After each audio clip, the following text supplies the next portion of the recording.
together. Champagne, you just to your cheek, skin bay. Menegbe ubausu, ubajo, ubausu. Menegbe ubausu, ubajo, ubausu. Ubajo, ubajo, ubajo, ubajo. Yebesa, ubajo, yebesa, ubajo. Israel hotter than murder, like it's a mango, like it's a bango. Why we don't talk, so my baba don't talk. Facebook mountain, Kilimanjaro, black and comely Solomon. Unity be the key, oh go. But you, everything about you, all your step, if you think that you're bad, so trials come, c'est la vie, c'est la vie, c'est la vie, c'est la. On a ready day, spiritual umbrella.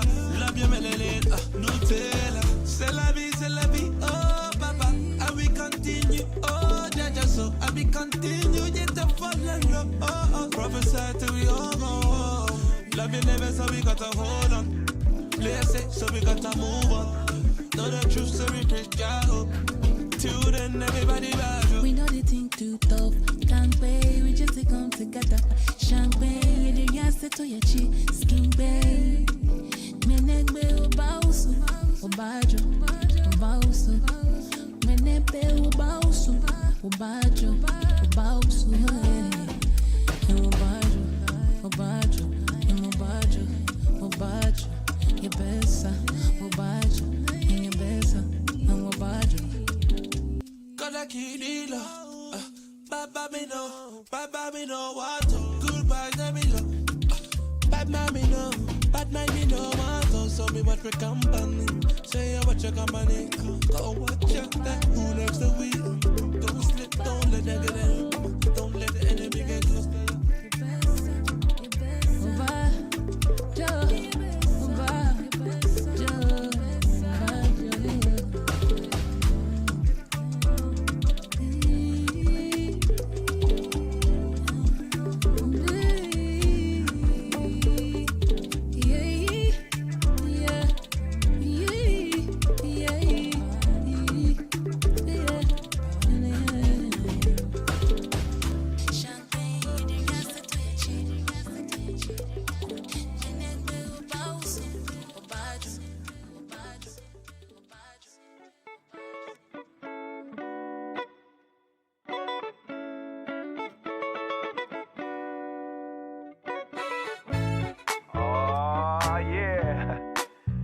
So Judah, you are now flying. You that southern soul. Yeah. Got the message early morning. Got the order for the city. Yeah, we stormy. I need all soldiers ready for war. Got 50 cities we need to tour. Oh yeah. Finally, I'm in the green. I'm bold as a lion. Got the heart of a king. We gon' blitz your city's pastors one at a time.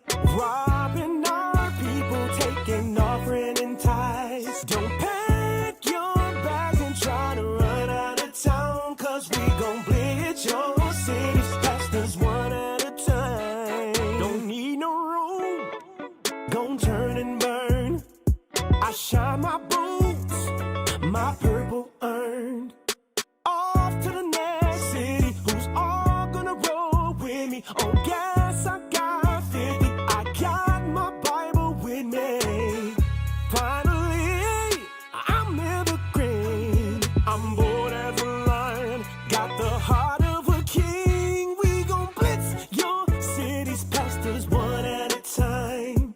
Robbing our people, taking offering and tithes. Don't pack your bags and try to run out of town, cause we gon' blitz your city's pastors one at a time. We gon' blitz your city's pastors one at a time.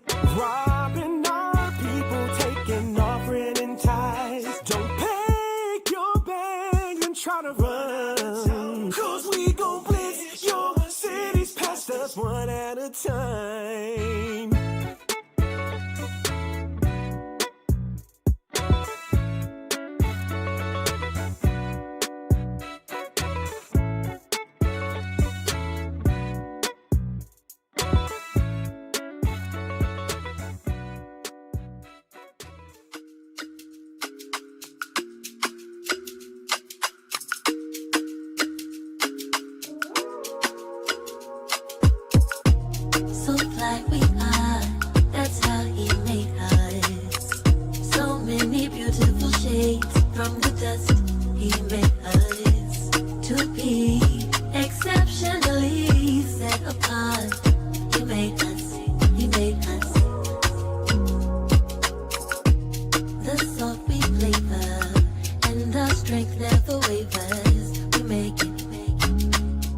Through the toughest of times we make it.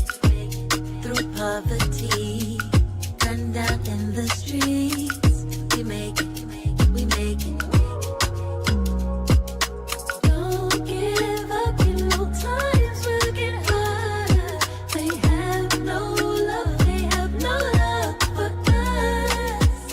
We're despised in their eyes, but just know that you're beautiful, one of a kind. So fly we are, that's how he made us. So many beautiful shades from the dust he made us to be exceptionally set apart. He made us, he made us, he made us, he made us. We travel around the world, you see, ain't nobody like Jacob's seed. From our head to our toes, the skin we're in is glistening. We stand out, we shine bright, can't put out our light, can't put out our light. Don't give up, you know times will get harder. They have no love, they have no love for us. We're despised in their eyes, but just know that you're beautiful, one of a kind. So fly we are, that's how he made us. So many beautiful shades from the dust he made us to be exceptionally set apart. He made us, he made us, he made us, he made us.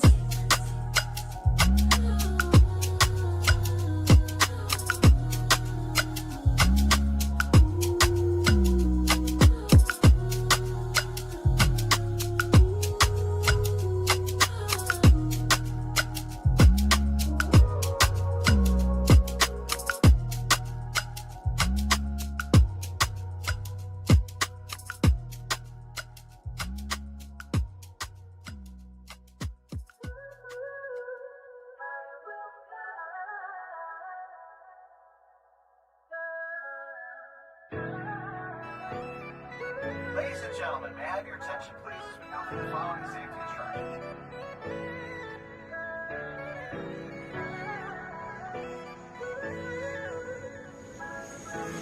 You are now flying. I got both my Bibles on me, and I made it past the ESA, even though I fly with that heat. And I made it past baggage claim, spin the block and slide on your street. Bring it out, we be teaching in the morning. Good news for the people that's mourning. High time, wake up, quit snoring. Every city, every time we be touring. 2/3 on the bull, no Jordan. Purple rain in your city is pouring. If it's out west, New Heights, I'm soaring. They can talk and they can hate on me. Reaching places they will never see. UK to Ghana, Germany, to reach my family. Shout out to the Booster Club. We come around your town, get used to us. Your donation never get abused by us. And God we trust, and that's why you believe in us. We're heading out to wake them up, and we always giving praises to the one above. And we're grateful for your works, so we show you love. All praises to the Father for the Booster Club. Now we travel all over the world, over the world, over the world, over the world. We're traveling all over the world, over the world, over the world, over the world. We're traveling all over the world, over the world, over the world, over the world. We're traveling all over the world, over the world, over the world, over the world. Yeah. New levels, new heights I'm chasing. Travel worldwide, different fears I've been facing. Tribulation for my God, I embrace it. Now it's a plane, I return in a spaceship. Giving praise to the Father, the superior. All around the world, we could touch it in Nigeria. They're hungry for the word cafeteria. Send a puppet shot of Babylon, the exterior. It's not real love, no faking. Fam around the world, I'm trying to remember faces. Touch when it's all gas, no breaking. Cause they love God and it's all they partaking. They can talk and they can hate on me. Reaching places they will never see. UK to Ghana, Germany, to reach my family. Shout out to the Booster Club. We come around your town. song, get used to us. Your donation never get abused by us. And God we trust, and that's why you believe in us. We're heading out to wake them up, and we always giving praises to the one above. And we're grateful for your works, so we show you love. All praises to the Father for the Booster Club. Now we travel all over the world, over the world, over the world, over the world. We're traveling all over the world, over the world, over the world, over the world. We're traveling all over the world, over the world, over the world, over the world. We're traveling all over the world, over the world, over the world, over the world. Yeah.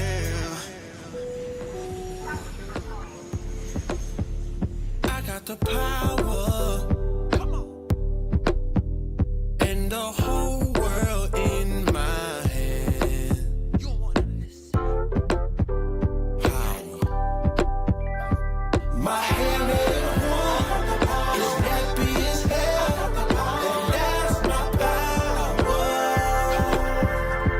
They hate on my skin. I'm black as hell. And that's my power. You hate my image, 'cause I'm made. Ooh, I'm made in the image of God. My hand is warm, it's nappy as hell, and that's my power. They hate on my skin, I'm black as hell, and that's my power. Look, they hate on it. They took his image and they put a white face on it. I tell you, like Bambi, how dare you? Sheesh.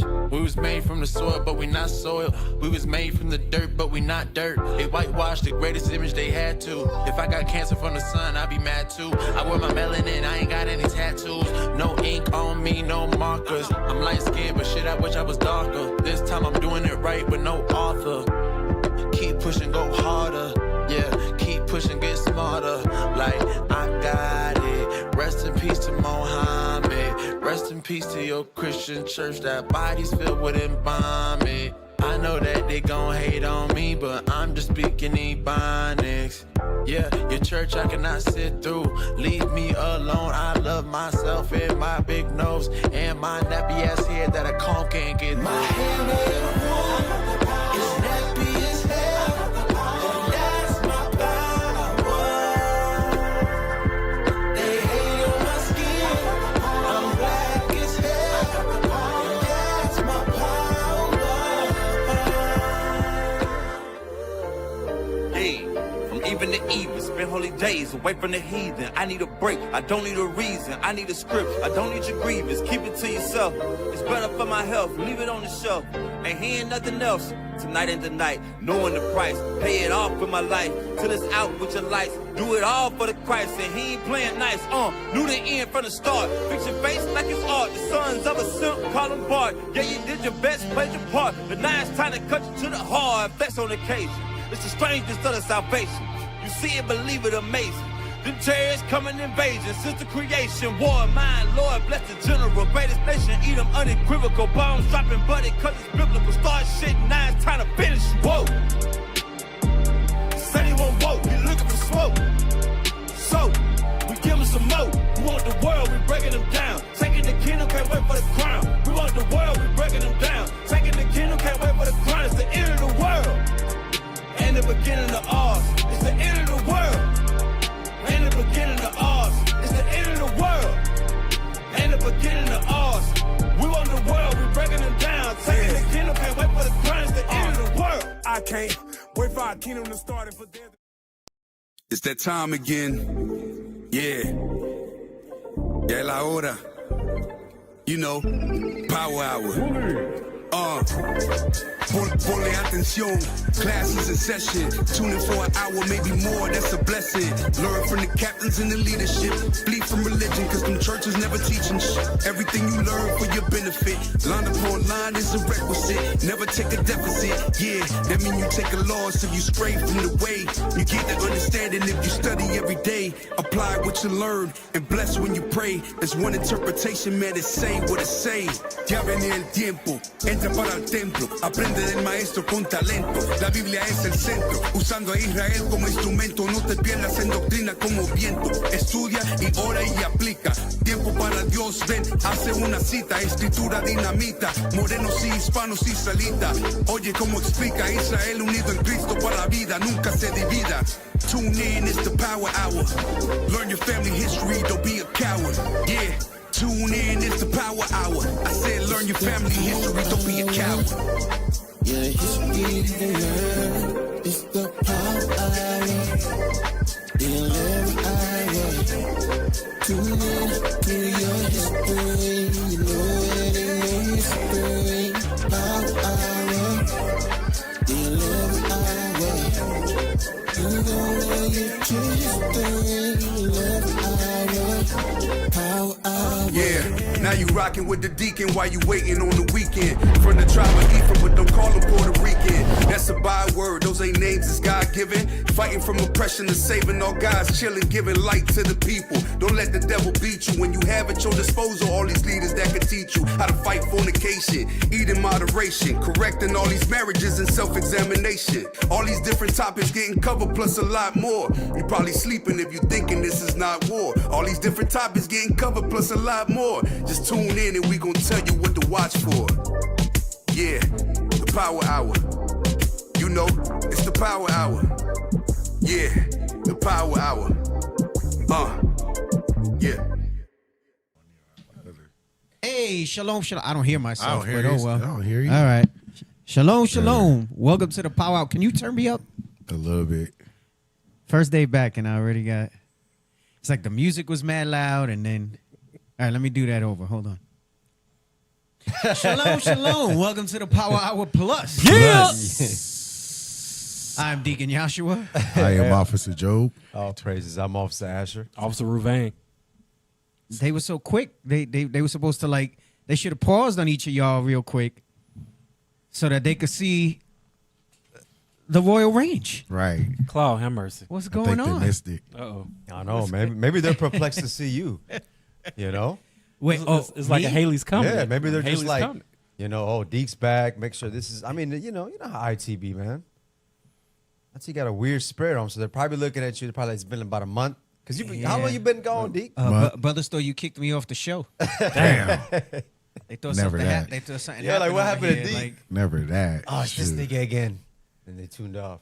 You know. Yeah, so we here. We back. We live, baby. We back. Well, the brother's been holding it down. So all praises to the Most High. I know the show flows well. Good topics and all of that still coming out. So, especially my mini-me. No, we've been missing you, man. Yeah. We was hoping for you last week. Shout out to Alvin Israel on the super chat. Man, for Yeah, real. Shout out. Praise. Shout out. See, we Alvin, got man. the super chat now. Where's You know, Alvin from? people reach out. They ask about like how can we support like Phoenix directly and things like Yeah. that, and everything obviously goes towards what we're doing in general and at large. But yeah, that's what's up. We got the super chat going now, so that you can hit us with donations directly, should you feel so inclined. All right, should you feel so inclined. Yeah. So can they highlight the Royal Range Man, colors for on real, you, can we- brother? Hey, let's do that. Thank you. What's It was like, cracking? where's the Power Hour shirts? Right. Hey, heck? man, we had to, show them. Let them know. We had to represent today. I'm You just going know? to keep it 1,000. Hey, Officer Asher had the great idea, too. He was like, Yeah, why don't Ashley we, did throw it out there. we pull up with the Yeah, Napa leather. he said, how about when we drop a new piece, Hey, now that you say the Napa leather, I just want to say, make sure that y'all read your care labels on your merchandise. Uh-oh. all Right. We go through great pains to tell you exactly how to wash the merchandise that you buy. So, for example, the Royal Heritage jacket, dry clean only. Right? Do not immerse that in water. All right. Same thing with these shirts, because what happens when you dip leather in water? Don't it crinkle up? It becomes jerky. Yeah. It becomes jerky. So right? in other words, they got to take care of these Royal Range shirts as they take care of their new Jordans. Yeah. I would spot clean, hand wash, or dry clean only. We put dry clean only because that's, anything else, we don't know what's going to happen. Right. You know what I'm It's saying? uncivilized. Right. We don't know what's going to happen. Dry clean only. Because Deke, with brothers with the Jordans, they got the toothbrush, they're cleaning up the Jordans, the little creases you and all that. know how to do it with your kicks, Right. and your Yeah, Timbs. Right. So Yep. dry clean only, because I'm telling you that leather gonna shrivel up. But yeah, we got the little Napa leather effect. I smell it sometimes. No, straight up. I get a gotta boost every time I smell that leather. I ain't even gonna hold you. It's real. Smell it sometimes. So we wanted you to see, how it fits on everybody a little different. Just kind of check it out. I know you've been seeing the fancy photos and stuff, but see it in action. Right. You came with the new haircut and all. You looking all That's different. not a new haircut. It's like It's you the came back same a month. haircut. You came back a month later. You want to know what really happened? What happened? Two things. I woke up like this. No, seriously. Like I woke up and my hair was kind of like that. Yeah. And I said, oh. Like literally, this morning I woke up, my hair was kind of like that. I said, The Lord intervened. yeah. No, I had my hair like a little comb forward for some years or The whatever. muscle I formed you in your And sleep. I said, maybe I run that back. I said, because the second thing is I'm shedding hair, I'm thinning.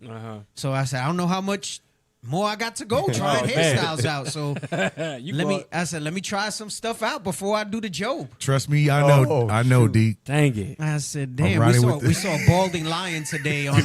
Oh, dang it. And Asher was like, why did I think of Job? Hey, Yo, you should It looks pull just that like up. him, You bro. should pull that up. Yo, Deke, it looks just like him. Oh, Hey, snap. y'all on the comments, y'all let us know what you think of Deke's new style, man. And also, let us know what you think about the Royal Range shirts that we got on. My daughter the other day was like, Daddy, your forehead's so big. I said, Damn. I said, it's my hairline. It's going back. Dang I it. said, Damn. He's holding still like the she wasn't flood. trying to snap on me, but she's like her mom. Like she just Yeah. real direct. You know what I'm saying? She'll just tell you stuff to the face. So it's like, if you like sisters who know my wife, like she real direct. Like you gotta get yourself ready. Right. Like she not trying to be mean. She just, just like That's that Simeon. that's the observation, and she's going to share the observation. Right. So my daughter's like that too. Shout out to sister. Is that Sister Benjamin? Benjamin. Sister Yeah, all Benjamin. praises. All Benji. praises on the super chat. Hey, so Asher posted this up in our group today. Put this up. Asher posted this up in our group today. Oh, It says a rare sighting of a natural balding lion spotted in the wild. Right? What's the next page? Does it show it? Like, is it a video when you click that? Right? Yeah. So without the things there.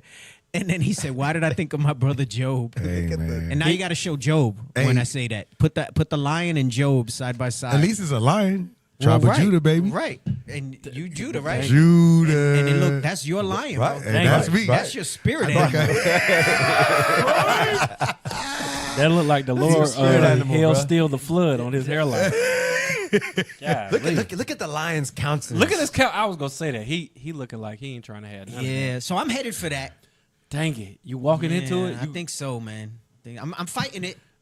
I'm doing all types of adjunctive behavior to Keep going. to try to hold on to it. I'm fighting it because, when I was in the military, I saw how I look bald, and it's nice. I mean, maybe it'll look better because I got a beard now. You know what I'm saying? It'll beard counteract can make it the up. effect. Baby facing bald didn't look right. Yeah. Dang it! Yeah, man. The beard do Didn't look make it up, though. So the beard might make it look like, like it might.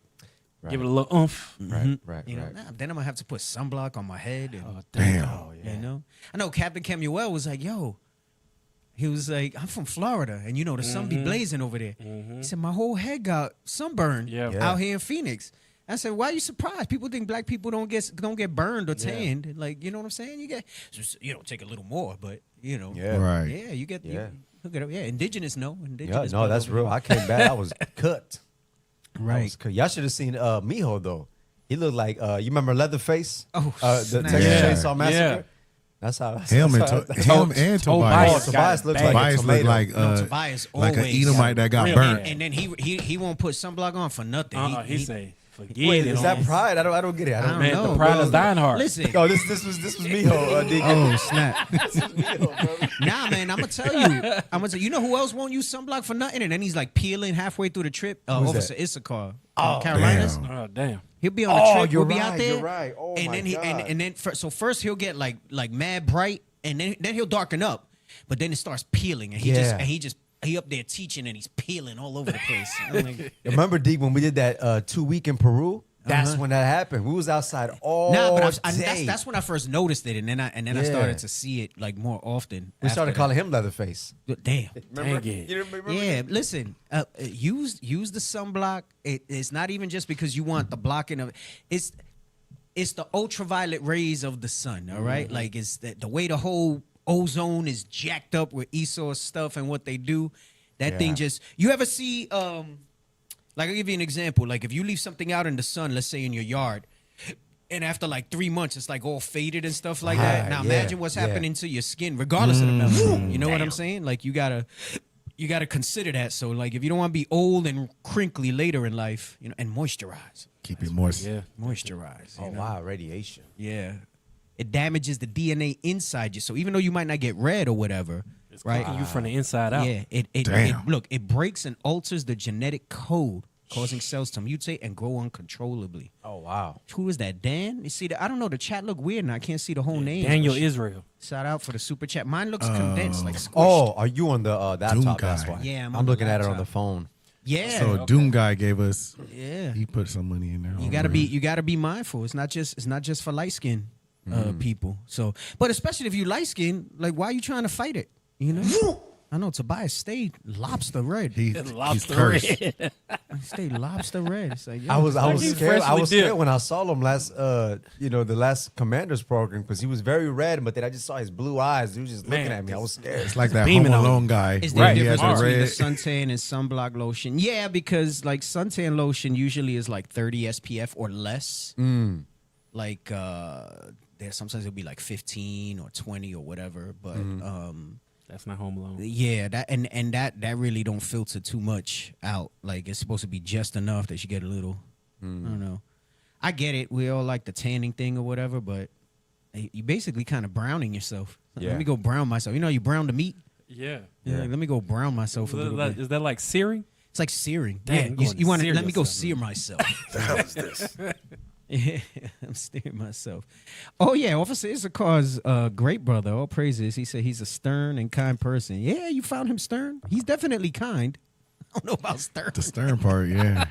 but that's good if that's what you felt and that's what was conveyed. That means he's walking in his frame. That's it. Around us, he's not stern. It's a Good cock. times, bro. I gotta be. The deacon don't let off Officer Issachar.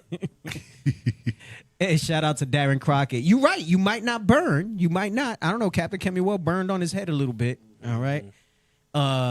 But it definitely is affecting something in your body. It's remember it's not exactly the same as things were the way we set up. That's Right. why over in Israel they have like some of the largest concentration of people with skin cancer. right. Really? Well, because they're not supposed to be there. Thank you. Right. They're not You saw supposed the to be there. Wow. Hey, that's funny. It's funny that you say that because later we're gonna go into that whole aspect of them being imposters, right? Like that's the main meat of the show, Yes. right? And I don't think we're plus in today. I gotta, We'll see. I feel a little rocky. It's been a few weeks. We'll see. Yeah, we'll see how it goes. We'll see how how that Spirit goes. move. Once I that gotta spirit see. comes, No. it's a wrap. Look, I got my main topic down, but like all the little extras that we do, like I don't really have like full direction on it. So usually when there's a lot of stuff I want to go over on the extra stuff, that's what makes us go plus. Right. Got you. But the main topic, we're not gonna have plus going on that. But anyway, you want to talk a little more about the new drop? Yeah, let's get into it. Well, first, I'd be remiss if we didn't go into the sin of the night. Ooh. What you got, Deke? Clean slate. Deke said it's been a minute. I need to come in here on a clean With his Slate. haircut. New haircut, new So I hair. could get my nuance. right, and your intricacies going. Yeah, I Yes. know. We started to hit it up last night in Jose, a little intricacies, but Yeah. I was going to say, you mentioned the land and how it's not the same when the people of God's not there. Yeah. That's heavy. See how the spirit just Right.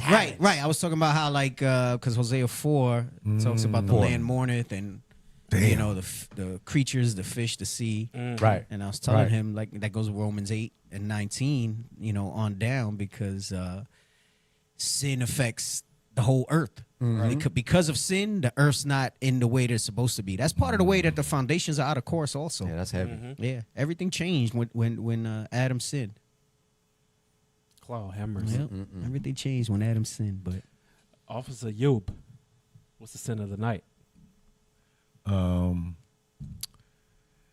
Mahogany spice. Okay. I was making sure I got the word right. All right. you know what it is, man? It's the heat now in Phoenix too. I think is like affecting us. Yeah. Without like you know the first few weeks when it hits, it takes a little while for us to acclimate. Even though we that shit crazy. No, that's true. even though we live here, Yeah, it's crazy. You know what? that thing be hitting you. We're used to seeing Job kind of like, you know, but today you looking mighty clean, bro. It's an OR, The bro. shirt looking I got good. that. I Hey, got he that got- he OR got that stuff on. baby. It looked like he got went that stuff home, on you know, for took a real. nice shower, you know, he just. Didn't do none of that. I came straight from work, bro. Shoot, I just have a wife. Had the thing ready for me. Dang, Dang, see how he clapped back? You see how he did that? Oh, you ain't That's lying. that yo. That's that yo. Dang it. Officer Asher, what you got? I got on the Solomon's Wisdom, the balm. Okay. Solomon's Oh, that's the Ooh. throwback. Yes. So yes. then, Yeah, one of the originals. we don't even sell that one no more. Right. That's how you know he No. gonna use it. Nah, it's so. Oh, dang. You going back to I'm not a beer guy? Dang it. I don't know what Oh, you're he talking Yeah. about. Oh, I found it. Right. No, this is from. I got this recently. This is. Oh. Yeah, this is recent. Okay. Oh, Court said today in Philly was around 110. Is Phoenix? Oh, worse? wow. Oh yeah, What? it's like in the summer. That's probably the average temp. 110 out here, like every day. Right. Right. It was something saying that in France it it got that up high. to 120. Yeah, you know why they wilding over there in Europe though? Yeah. They don't have a culture of air conditioning. That is true, D. What? Yeah, That's they say like true. 80% of Europe does not Yes. use AC. Oh, that's wild. And it's not so simple as just plugging an AC into a window because a lot of buildings are so old because Europe is so That's old right. Cobblestone that streets and the stuff. upgrades that it would take to do that, like not everybody crazy. does it. Oh, wow. So essentially, like, you know, we're like over here and we're like, wait a second, like 100 degrees and they dying over there. What's Right. going on? They don't really have AC like that. Wow. And they That's so also true. feel like it's like environmentally, I don't know. It's BS though. Like somebody online was putting something about like they ran it through AI, and even AI was like, they should just get AC. Like it's not even Right. it's not even that serious. You I know. was looking at some Airbnbs. No wonder it's He called said, the "No bottom wonder the of spit." French is always musty." Damn. Hey, you ain't lying. Now you know who's musty? I'm gonna tell you who's musty as hell. I think when we took our flights from Chile to Argentina, there was mad New Zealanders. And man, they was smelling funky. Now it could have been their long flight or whatever it is, but I don't know, man. It was. That don't matter, D. They smelled like I imagined. You know, when I was a kid and I saw Crocodile Dundee and all of Yeah, them. good day, Mike. Yeah, they were out in the, That was- In the Yeah. outback. and everything. Yeah, they was out back. I imagine that's what they smelled. So they like, left and their it was deodorant accurate. out back. I don't know. It was bad. Wow. It was bad. Yeah. It was bad. Damn. I don't know if they can top Amalek though. Oh God. That's a different. Or Ishmael, that man. is a different. No, Is it somebody Ishmael or is it different Spice? grade. No, it's Somebody the said Indians. Elon. Indians. Let's not get all derogatory with the sense. You know, some people gonna be offended. Like when Man. we start talking about the sense, but Yeah. if you know, you know. Elam is. Elon, If you know, you Oh, know. my It's all the goodness. spices. They're the most Spices. All the diabolical. different spices. Sweating, that like- they eat. Spicy, Yeah. spicy. Uh-huh. Like, you know, sometimes I got to go inside hotel rooms to do my inspections, and I've done Indian hotels. Oh my God, bro, it's like it's diabolical. I go in there and I take like a big breath. I go in there, I do my business, and What then I'm is out. that, man? Bro, it's terrible. It's like I don't know how they do it. What's up? We done with Sense of the night? Bay rum. Bay rum. Oh, that's why you've been Bay rum. rocking the bay rum. Yes. There you go. He tried to tell me like, you've been sleeping on the bay rum. I said, bro, bay rum was like one of my core for so Yeah, long. I did. Bay Rum's I tried them. popping. You got to get it. You like the spice and you like the mint. Bay Oh rum yeah, is your scent. let's do that. About to order some. Now, let's get into the meat and potatoes. Play that video. Loading. Well, while it loads, I'll say on On the West Coast, it's not dark yet, so don't go make your purchases yet. Yes, all right. all praise. But if it's dark by you and you see this promo and you're so inclined, keep it lawful. That's it. Keep it lawful. Let go.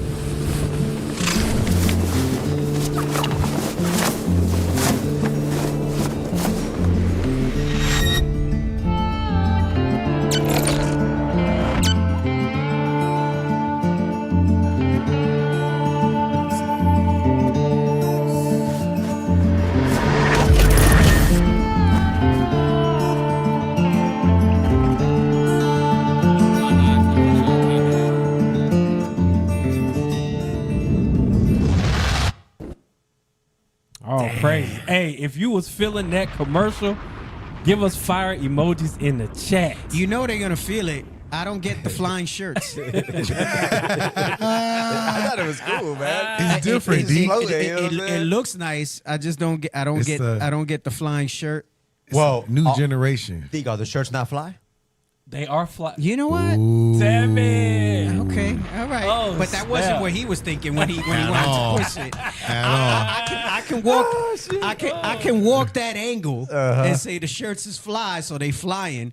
That's cool. I like That's it. cool, right? That's cool. We should have had a little write up. Yeah. Get your shirts before they fly Fly off away. the shelves. Damn, you see how you just Started that out the dome. And then you would have then maybe see, but you didn't come to me with that. You I were just didn't. like, it's a good video. It's a good video. I said, I don't know, but it's all right. That's why I said, sometimes you gotta let people rock. Yeah. I just We was got like, fire. I was like, flying shirts. We got fire in the check. D. Yeah, They're that's going all right. crazy. It's because the shirts are fly. Yeah, that's what Asher just says, because the shirts are fly. So, all right, if y'all like it, y'all like it. Let's go. Hey, but Okay. real talk, the Royal Range collection is out right now. You got your his, you got your hers, men and women coming together. And don't forget, we keeping it lawful with the border of blue and all them fringes. You got your genuine leather, your premium cotton. Everything we do is royal. So make sure you cop yours lawfully when that sun go down. Right. There you go. Hey, make sure you let them know, though. If you don't cop it, you might not be able to. You're going to miss the train. No, straight They up. ain't going to come back for a while. Was that supposed to be like something tried it. poetic? He was going for it. I just let him kind of. I just let him kind of just do what he I was gonna waiting do. for something. Right. I said, "Oh snap, we flowing." Oh, snap. He said, if you don't cop it, I was like, oh, He said, snap. "If you don't cop it." Fell off the horse. The horse was too. You're gonna miss out, and then it's not gonna be there. yeah. And, yeah, Ouch. you better off just taking pictures. Don't talk. Yeah. Yeah, oh, shit. Don't speak. Oh, my bad. Don't speak, man. Don't speak. Hey, what do we got? What do we got on here? I don't remember what the stop cupcaking was. Well, let's do nutrition first. Don't show that yet, because we got to do nutrition first, right? So, you know what? Let's do.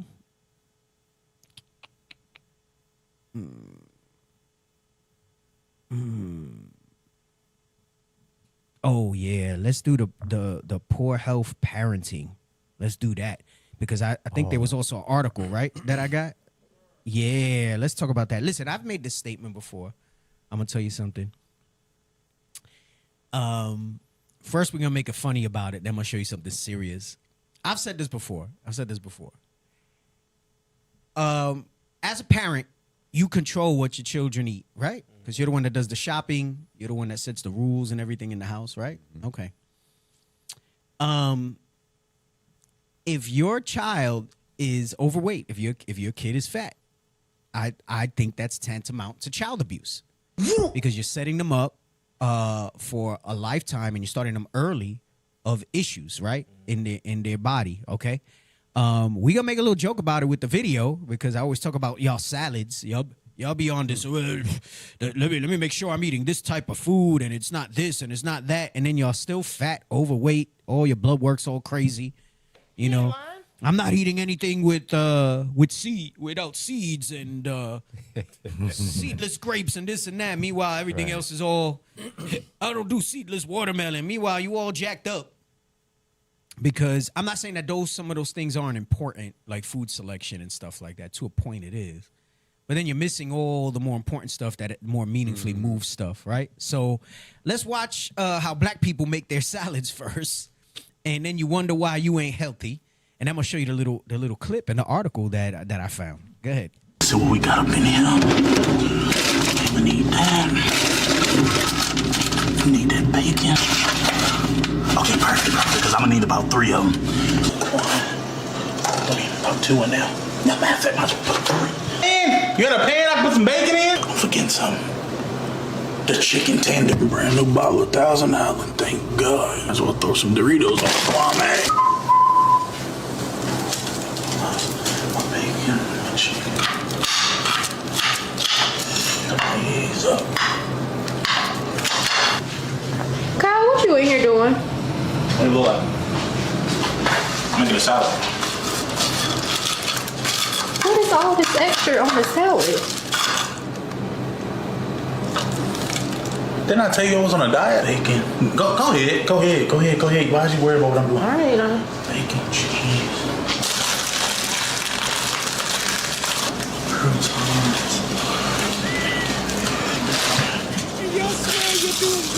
Crush them up like it's on rice. Let's see more.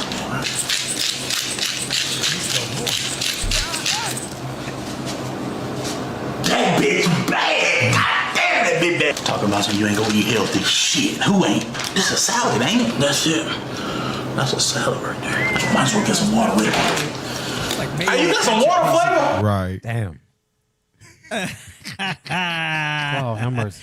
Hey, that's how y'all be with your salads, man. Right. And if it ain't all that extra stuff, it's mad ranch on there. Damn it. And then you talking about, I don't understand. I can't lose weight on my salads.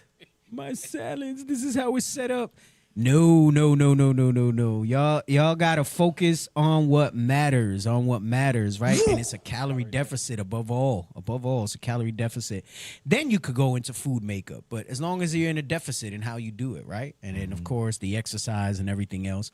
So I happened to see this on Newsbreak. And this is why I say it's tantamount to child abuse when your kids are overweight. You know, it's that the kids, and thankfully they're not dropping dead left and right. But I saw this. Let's put up this headline. Let's read that. 7-year-old died of heart disease weighing 255 pounds. A 7-year-old that weighed 255 pounds. Don't make sense. Died of heart disease at 7 years old. Go ahead, come on. Now parents face murder charges. Now the parents face murder charges. So some people think I'm just saying that when I say that and saying it's child abuse, but I'm trying to tell you, like, as a parent, you're responsible. You're responsible for your children to that extent. Like, I think there was one of the shootings, they charged a parent recently in one of the states because they were like, basically it was negligence on the parents' part, that the kid went off and like shot people. I'm sure it was a little more nuanced. It had to do with access to the weapons and things like that. But my point is, they'll always seek to go back to the parent when the child is underage and see what level of complicity there is in that stuff, right?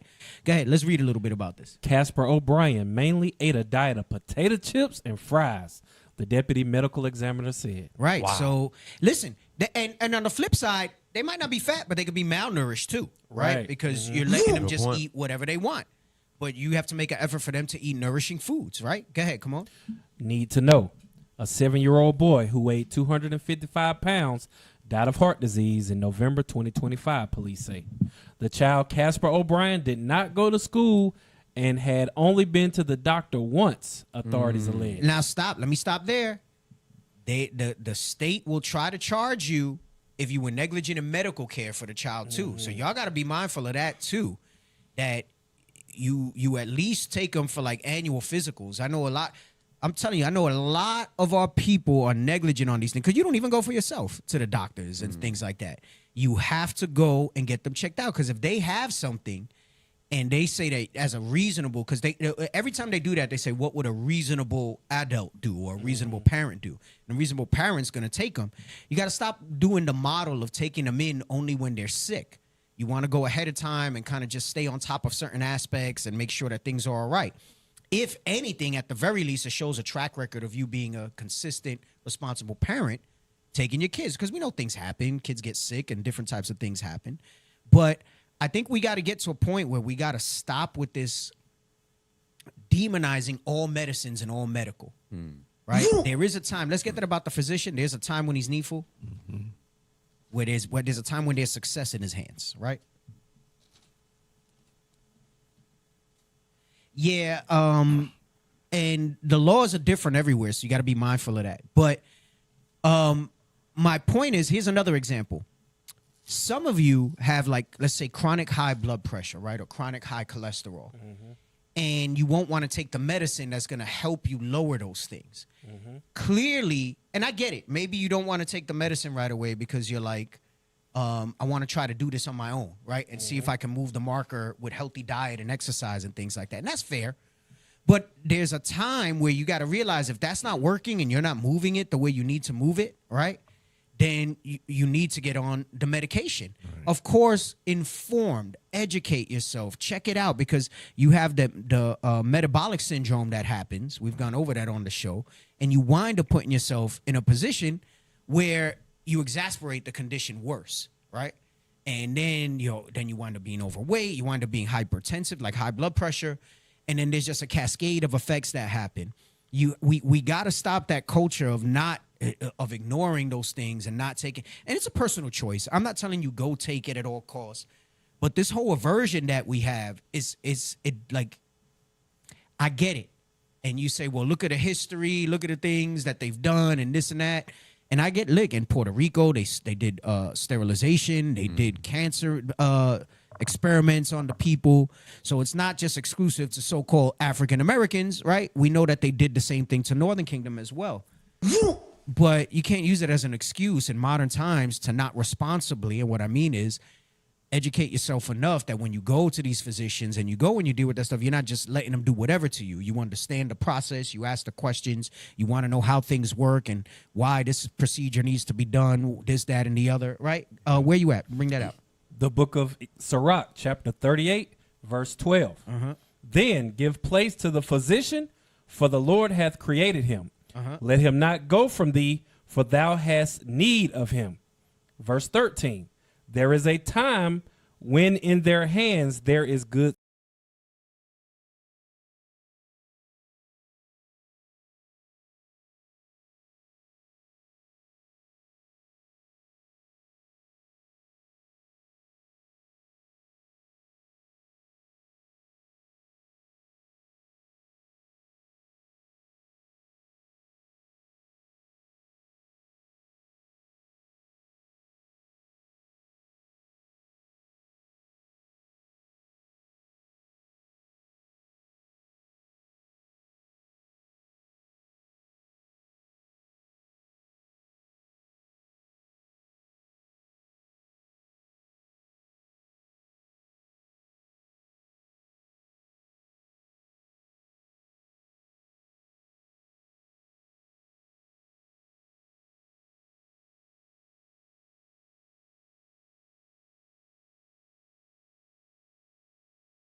Somebody said, damn, first day back, coup d'etat.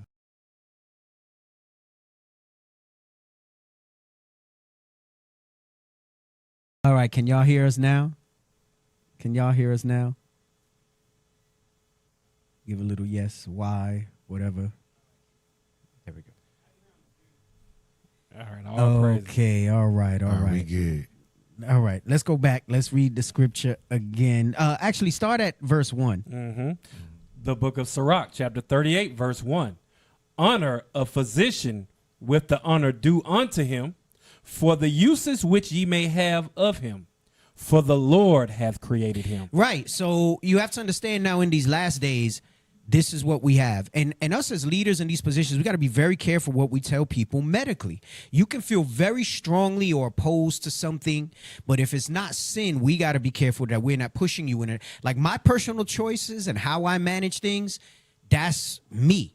I can't expect you to do the same, right? And I think we have to be mindful of that and then put into perspective to what extent are we applying what the scripture says about honoring the physician, right? About honoring the physician. Because let me tell you something. A lot of times you want him when it's too late. A lot of times you want that physician when it's too late, right? That's true. Make it your business to habitually. As a matter of fact, now that I'm saying that, usually around the summer is when I'm due for my physical, my annual physical, and I think I'm due. I got to call and make an appointment for myself, right?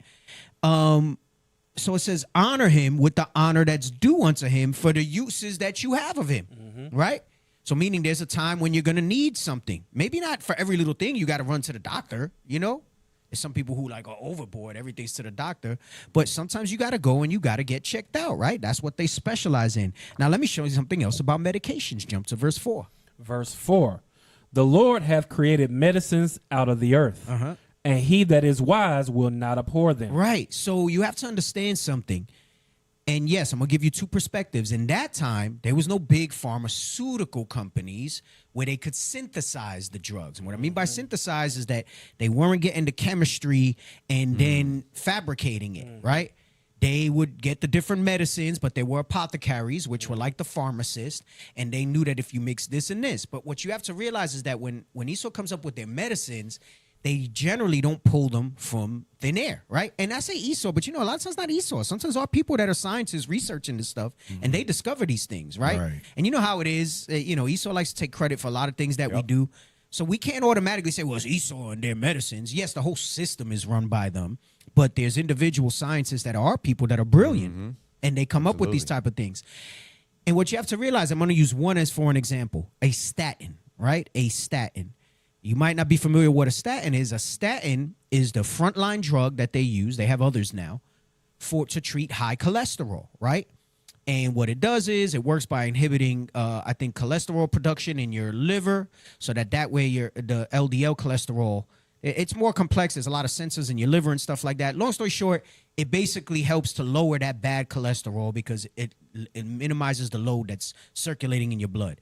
And that's the one that's been linked to the plaque, right? Where you get the arteriosclerosis and your arteries get clogged, right?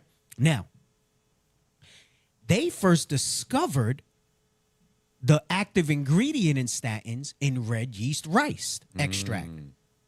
And they realized that they were in certain concentrations, that thing did what it does now to treat high cholesterol. So when it says medicines of the earth, most of the time, all antibiotics, they're found in nature. And then they just culture them, right? Certain drugs like statins, they find the makeup of it, and then they can synthesize it because they know the chemical structure of it. And then right. So it's basically a modern day version of apothecaries, and they're able to go ahead. So a lot of times, a lot of these medicines, they found occurring in nature, and then they concentrate them, right? And then they move in that way. Certainly with antibiotics, right? They're not really synthesized. They culture them and grow them, right? In labs and things like that. And then when it comes to other types of medications like statins, things that they use for blood pressure and stuff like that, they discover something in nature, right? That does it. Read that verse again, 4. Verse 4. The Lord hath created medicines out of the earth, and he that is wise will not abhor them. Right, and he that is wise will not abhor them, right? So nowadays, a lot of that knowledge is reduced. And even if you do find it where you do it straight from plants and things like that, remember in Genesis it says the earth will not yield forth her strength, all right? Things don't grow the same.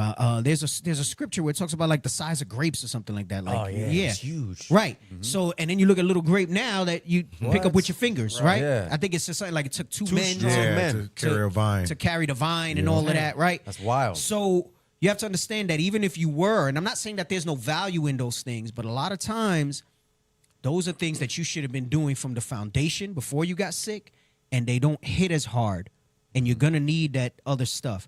You take with that what you want to do. You walk that lane and that line yourself, and, you know, some people might not do it and they'll be fine all their lives. But I think a lot of our people, you got to stop that. And I'm saying that because we're privy to certain health situations with brothers and sisters. And a lot of times it's because they've pushed back on certain things. And if they would only get on these things, it changes outcomes in you and it fixes things in you, all right, that help you out, all right? And I know we talk about natural and this and that and all this other stuff, but, I mean, even that's a term that, like, where do you draw the line on that, right? You know, like, so just keep it in perspective. And the most important thing you can do, and when I say educate yourself, not from your biased favorite YouTuber or Instagram person, but look for real data out there that tells you the pros, the cons, and just be informed when you make your decisions, right? Just be informed when you make your decisions. Let's go back to the overweight kid. Come on. A Michigan couple.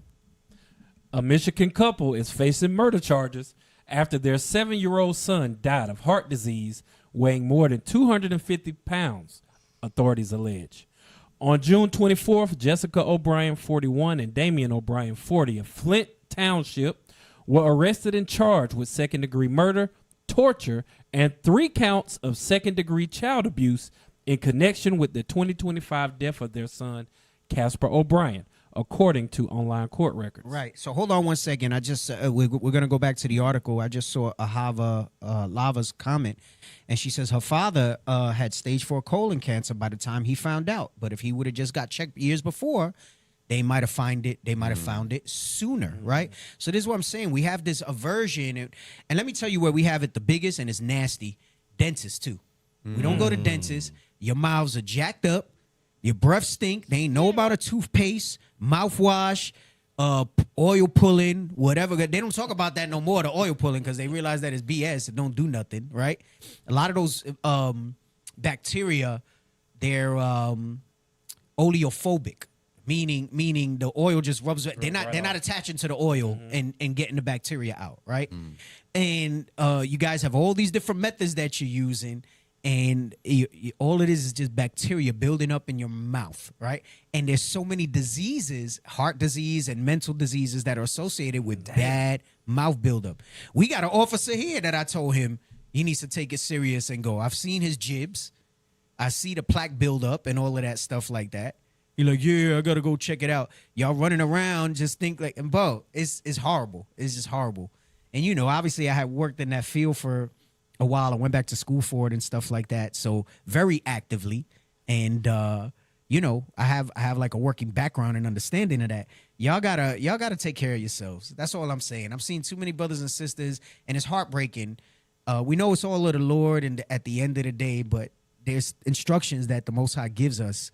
And we have to figure out how to apply those in these last days. Because if you're going to go with the argument that this was for doctors that were only our doctors, then what are we to do now in these last days? Right. Just languish and die? Crazy work. Just languish and die, right? That's it.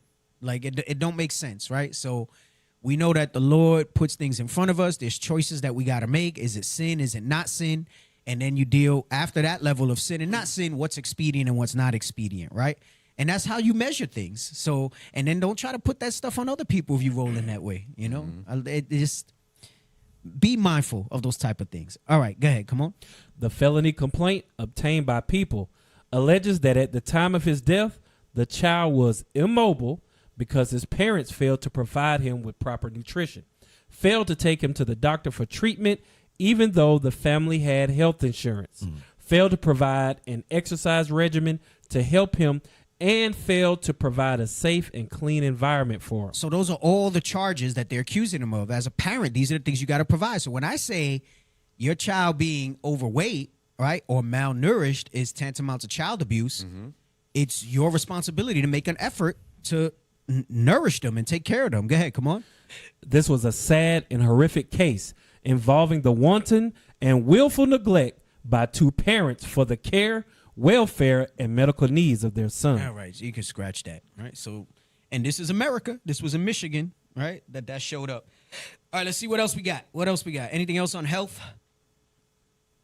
Yeah, let's do the caffeine one, right? I thought this was pretty interesting, right? So before we show it, he's going to break down how caffeine works, all right? This one's a little longer, all right? I'll let it play and discuss it because there's two extremes on the caffeine medium, and then there's the middle path.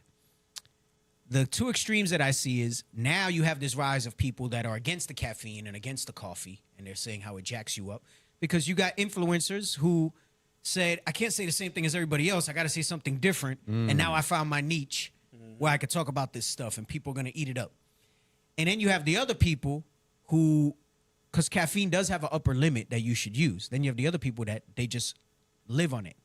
And then they're always tired, right? So this video is going to kind of explain why that happens and why it kind of tops off, right? So like Asher, for example, right? I'm sure he consumes well above 600 milligrams a day, which is the top ceiling of it, right? There's a compounding effect over time where that's not healthy for you. It's not healthy in your body. It does certain things. You can't rest when you need to rest and all these other things. And then the reason he's going to explain why you're always tired is because you're not giving the system that needs to refresh and do its own thing time to do that. And that you wind up in this vicious cycle that like you got to keep hitting the caffeine because you're not doing what you need to do with the sleep, right? That's one of the pillars of health. Sleep, right? Go ahead, play this. If you've ever felt tired, it's because of a tiny chemical that builds up in your brain during the day. That chemical is called adenosine. The longer you're awake, the more adenosine piles up. And when adenosine piles up, you get to the point where you can't stay awake any longer. Anytime your brain does something like create a thought, make a memory, or make a decision, it leaves a tiny piece of adenosine behind. Your brain has tiny parking spots called adenosine receptors. And when those receptors get filled up, it sends a message to your brain, we're tired, go to sleep. Your eyes get heavy, your thinking gets foggy, and your body starts to slow down. That feeling is the parking spots filling up with adenosine. Sleep is the only thing that empties these parking spots. That's why I'll stop right there. Adenosine is basically what builds up as you use your brain and as you're up and doing things, right? You have a certain amount of receptors for it, okay? Only a certain amount of receptors for it.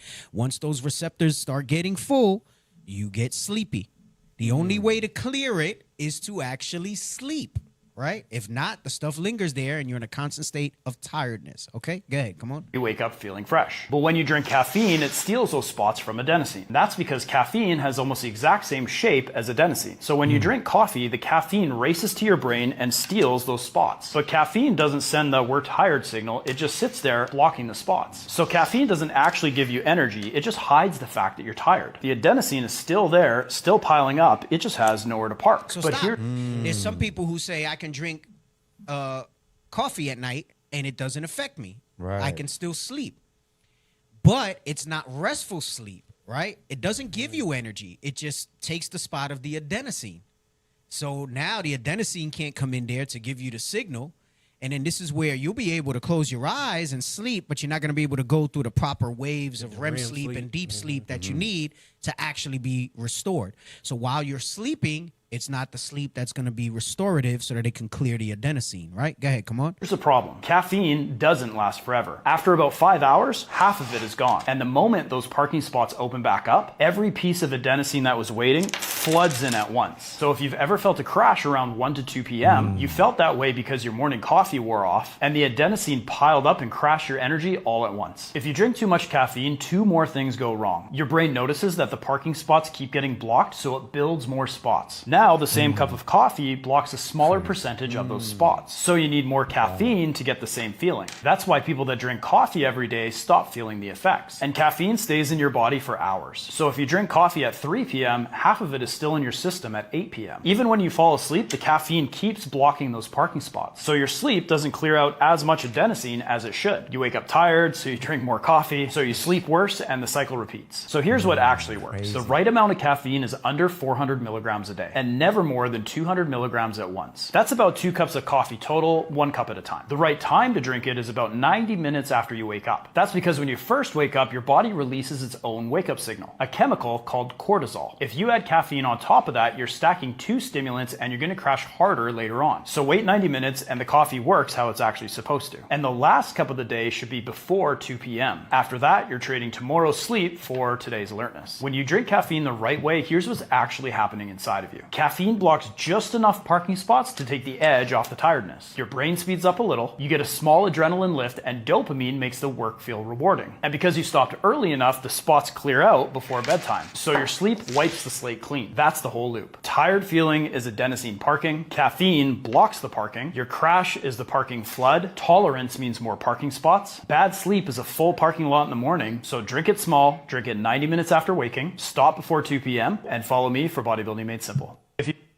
Wow, have mercy. That's Yo, that was crazy. Extremely heavy. interesting, huh? Yes. Good Very. stuff. Good stuff. Very. And you have people go, you don't know what you're talking about. That's not me. Leave me alone with my parking. Yeah, leave drink me my alone with my coffee. parking. Someone said they can't hear us. Can y'all all hear us, or are we out again? What is going on with IT? It might just be you, Barbara Bennett. Let's see before I get on them. Can y'all hear us? Thumbs up in the chat if you can hear. Okay, all right. All right. Refresh, Barbara, if you can't hear us. Refresh. Okay. Yo, I never knew that, D. That's crazy. With Yeah. the dentist, I never. Yes, But I yes, like the way he yes. puts it. It makes it so So clear. I like him because he explains it really simply. I could be a little verbose sometimes, right? And too technical. So he explained it very clearly. So you got to stop this vicious cycle. He says 400. The doctors say upper limit 600, but when he says 400, he's saying for optimal, right? Like to be optimized. You know, you could push 600. Like my pre-workout alone, I think has like 300, and then I usually do like a cup a day too. So it depends, right? So so that's a cup's probably gonna have about 80. So that's like 380, and then I have a little wiggle room if I need it to have a second cup later. But I was in that cycle at one time where I was doing 3-4 cups a day, and like the big stuff, like the concentrated espresso drinks from like Dunkin' and Starbucks. Yeah. So like Jesus. Asher, he likes to order the trentas, right, Crazy which is the work. 30 ounces. Oh, Jesus. 450. And each 30 is like 450, and he does like 2 to 3 a day. Nah. Every now and then I do like one, but I do have an energy drink in the morning. Right, and that's not just coffee. Some of you have these energy drinks that have caffeine lurking and stuff like that. And I can see use cases like where you just gotta push, but if you're always pushing, you don't give your body the chance to kind of Right. Blocking the And parking. you know what, spots. Deke? This gives more emphasis to Ecclesiastes 5 and verse 12. It says here, Ecclesiastes 5 and verse 12. The sleep of a laboring man is sweet, whether he eat little or much. So that part right there, the sleep of a laboring man is sweet. But now I'm understanding the what was it called again? adenosine. The adenosine and how that works. Like I said, it brings more emphasis to this because it's sweet for the fact that you did all those things all throughout the day, and then the sleep is the reward and the replenishing for you to continue on the next day. If you add caffeine, I mean, of course, if you abuse it, there's nothing wrong with caffeine. If you abuse it, it kind of takes away the emphasis of what it means to be sweet. Yeah, don't be on no Mormon doctrine. So for those of you who are not persuaded and you're on this, because there's like a new trend, like people saying don't drink caffeine, right? Like your body don't need it, it's poison and all this other stuff. Mormons are not allowed to have hot caffeine. Wait, what? Wait, so they can I have don't get iced it. coffee? No, so they can't have coffee, but they get their caffeine from sodas. What? So like the whole dirty sodas, that's like their invention. Why? They do that because something in the Book of Mormon, there's some interpretation that they can't have coffee. That's like Amalek saying you can't turn a light off during the Sabbath. Right. So I'll give you an example. Crumble Cookies is a Mormon company, right? Yeah. Oh, Crumble Cookies is a Jesus. Mormon company. And you would think the perfect accompaniment to those cookies coffee, would be yeah. some coffee with it. Right. No. Now what they're starting to do is do dirty sodas in their stores. So more sugar. Wow. Dang it. Yo, that's why I never knew that. Yeah. So, for those of you who have become anti-caffeine, you might be secretly following another doctrine. You're a Mormon. Right. Oh, you're a Mormon, huh? You might Wow. you might be following Mormonism, right? Dang. So you got to be mindful of that. Listen, man, there's so much information out there to fall for the quick little 1 minute reel that you're used to seeing on the algorithm. And I get it. The algorithm gets me, bro. It gets you the algorithm will always win. Will always win. I'm gonna tell you that. They have that thing. They've done a study. It's like witchcraft. Right. Yeah. And you wonder why how something shows up on your feed and why. Yes. When you were just thinking about it. Yeah. I think, and they have their formulas, but like if even if you don't click on it and you watch it in the background for a few seconds, they start to show more and more stuff in front of you. And then when you pause for a second, they count how long you pause, all that other stuff, like all of that's tracked. They know how long you watched it, and then their goal is to keep your eyes on there so that they can keep advertising dollars there. Right. They keep you on their site, and then they keep putting things in front of you that keeps you looking, right? And then meanwhile, you wind up being disconnected. Let me tell you, there was something else that I'm researching, and I want to see how I spin it into a class, or at the very least, it might be a tidbit I bring out on the show, like I do with things like this. And I saw it online. Interestingly enough, there's like AI prompt stuff that they have now that shows up, and some of it's pretty interesting. And I tried them. And basically, the question is, what were some of the biggest things that's kind of man's downfall, right? And I'm not talking about spiritually with sin and stuff. And one of the things they said was the phone devices and how it's changed the whole dynamic of how we used to be bored. And boredom wasn't a bad thing. Boredom is where most people came up with their most brilliant concepts and became most productive. And now there's no boredom gap. And the minute you're bored, you reach for the phone. My wife sent me something the other day. I should have showed it. And it talks about the tethers from the Diary of a CEO. And because we always joking with each other. And she's going to disagree with me, but she's like, she really be on her phone. Like, she really be on her phone, like in certain situations. And she's like, no, you be on your phone. And I'm like, the difference is I got to be on my phone because I need to be piped in for whoever needs me. I say, you have a job that you go to, and when you leave the job, you don't got to be on your phone like that. I'm not saying she doesn't have responsibilities in the church, but it's a lot of times it's reels. Like, I'm sitting right next to her, and she's just scrolling through reels and stuff like that. Right, just doom scrolling and stuff like that. But she sent me something, and it spoke about like the tether and like how it makes people feel when you pick up your phone and the different signs. And it's just a whole different etiquette. But anyway, I got something that I want to put together, whether it's a whole class I make out of it or whether it's just a little segment that I do that kind of emphasizes, I think we have to make a more conscious effort to not reach for our phones so quick, like in every instance. I'm guilty of it. I'm guilty of it too. And you reach for your phone in every instance. You're always connected. I recently got into the bad habit of even at the gym, I'm checking messages and things like that. And I realized the gym is not just a workout space for me. It's like a mental health type of thing for me. And I've been feeling like a little overwhelmed with the workload, and not even the gym was helping. And then I said, wait a second. I said, first of all, my workouts are taking longer. And it's not the workout. It's that in between, I'm messing with the phone. And I said, I got to try to put this down and just focus and, get back to this thing where I focus on the workout and it becomes meaningful. But there's a lot that goes into it. And I think we're all guilty of it when it comes to the phone stuff. And it's cool because you're like micro learning, but there's ways that you can, now people are making businesses where you can micro learn with useful information. So there's apps now that come out that it's not just, random crap, So we should come up with an app in Israel that gives you reels on relevant topics and things in the Bible. I know we do reels, but I think if we did stuff that was like really driven, focused, little 1 minute, 1 to 3 minute little reels that give you some real growth on some verses, that would be dope. That would be dope. For somebody out there who does IT and smart like that, let's make an app like that. Yeah. And then we can aggregate all the content and make it like real meaningful content rather than the BS that I loathe to go on Facebook and see Israel's nonsense post and the stuff that they talk about. Hey, D, it's heavy what you're saying because, adults, we do it and we have some kind of control where even though we get stuck in it, we can kind of draw back. But today's generation, not every adult, but today's generation, kids are growing up in it from birth. Like babies are having tablets that the parents is not monitoring, and they're in all types of craziness. I got this video, if I could, it's a little short clip that shows the reaction of a child when her phone was taken away.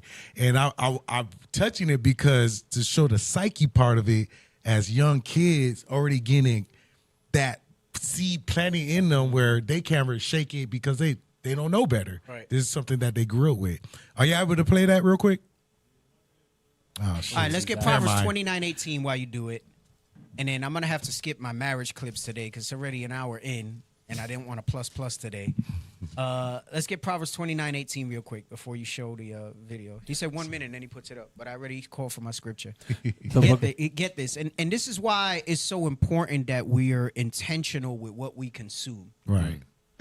And I'm not saying that there aren't other things you consume. I've spoken about gaming and how I'll still game, but it's not to the extent that I used to. It's periodic, and, you know, sometimes months or even a year will go by, and I don't touch something in regards to that. And I used to be heavy into it.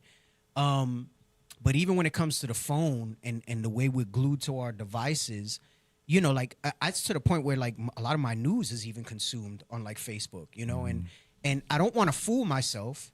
You know, a lot of times I'm looking for content too for the show, talking points, things that'll prompt ideas, and that's good, you know. So like my algorithm is very varied, and I'm pretty intentional about the type of stuff that shows up on my feed because I don't want to. Like if somebody's always showing me the same type of videos they like, then it's gonna get kind of out of hand, right? Right, you got to be careful. Right, all it's good. Right, I gotta be careful what I click on because then you're gonna change my algorithm. Right.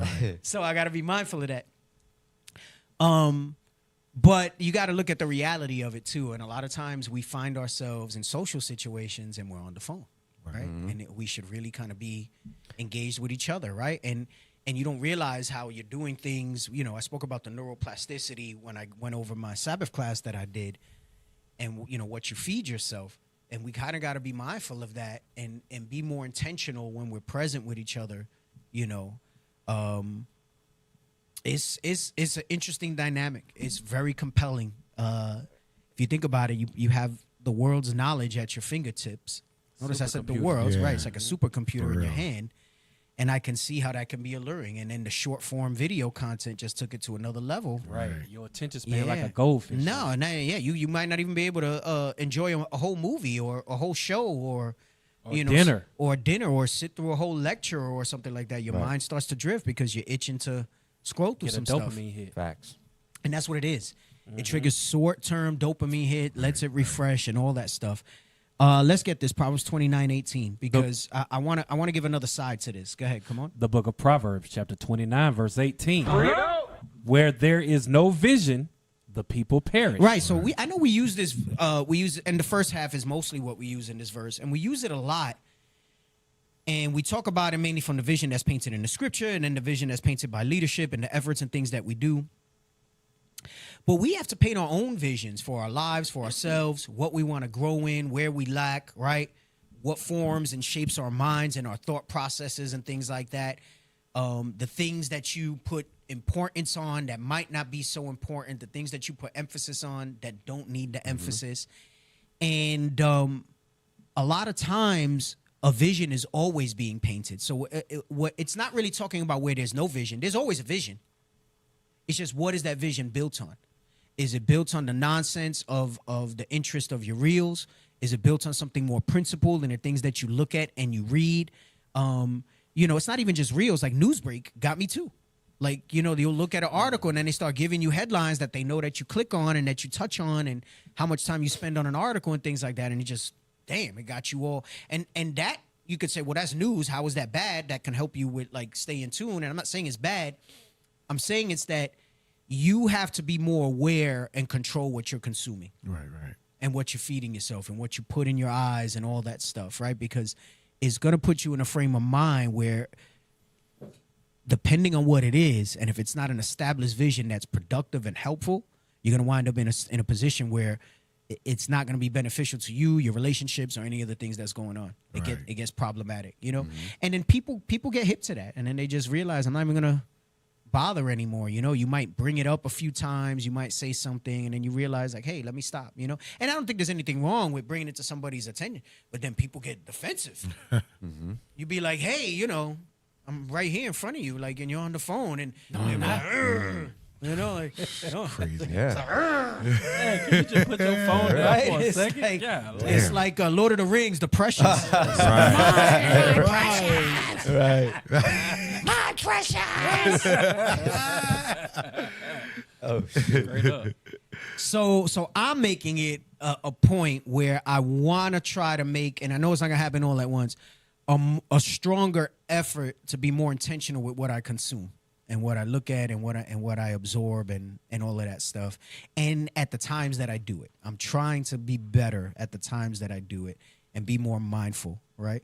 Damn, man, I want to look for that clip. Let me see if I got the clip that my wife had sent me. Go ahead, you can show your clip. Yeah, and so tying back, because, you know, Deuteronomy 6 says, you know, when they wake up, when they walk by, show them, right? Mm-hmm. But a lot of parents don't do that today. That's why these kids, they don't know how to, you know, direct their thoughts. They just go, hey, this is what we're going through. This is what I like. This is what makes me happy. So I'm gonna hold on to it. So when parents want to chastise them, or when they want to get when they get in trouble and they want to chastise them, they don't know how to react. Mm-hmm. So play that. Came home. She has all of her stuff down here. She's trying to push me down the stairs. Oh my God! No! I'm getting out of here.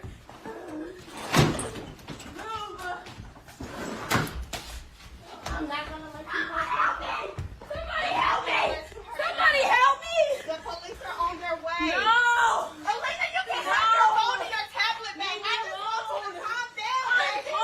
Listen, you can have that stuff back. I'm gonna go. Elena, you can have your phone and your tablet back. Your punishment is over with. At this point, I want you to get some help. Okay? You can have that stuff back. Can you please go to your room right now? So stop, because she just goes crazy. But you see how the mom is giving in? You can have it back. I just want you. Mm-hmm. And this is the problem where she probably had a phone from the beginning and the mom wasn't monitoring it. She wasn't removing according to Deuteronomy 6.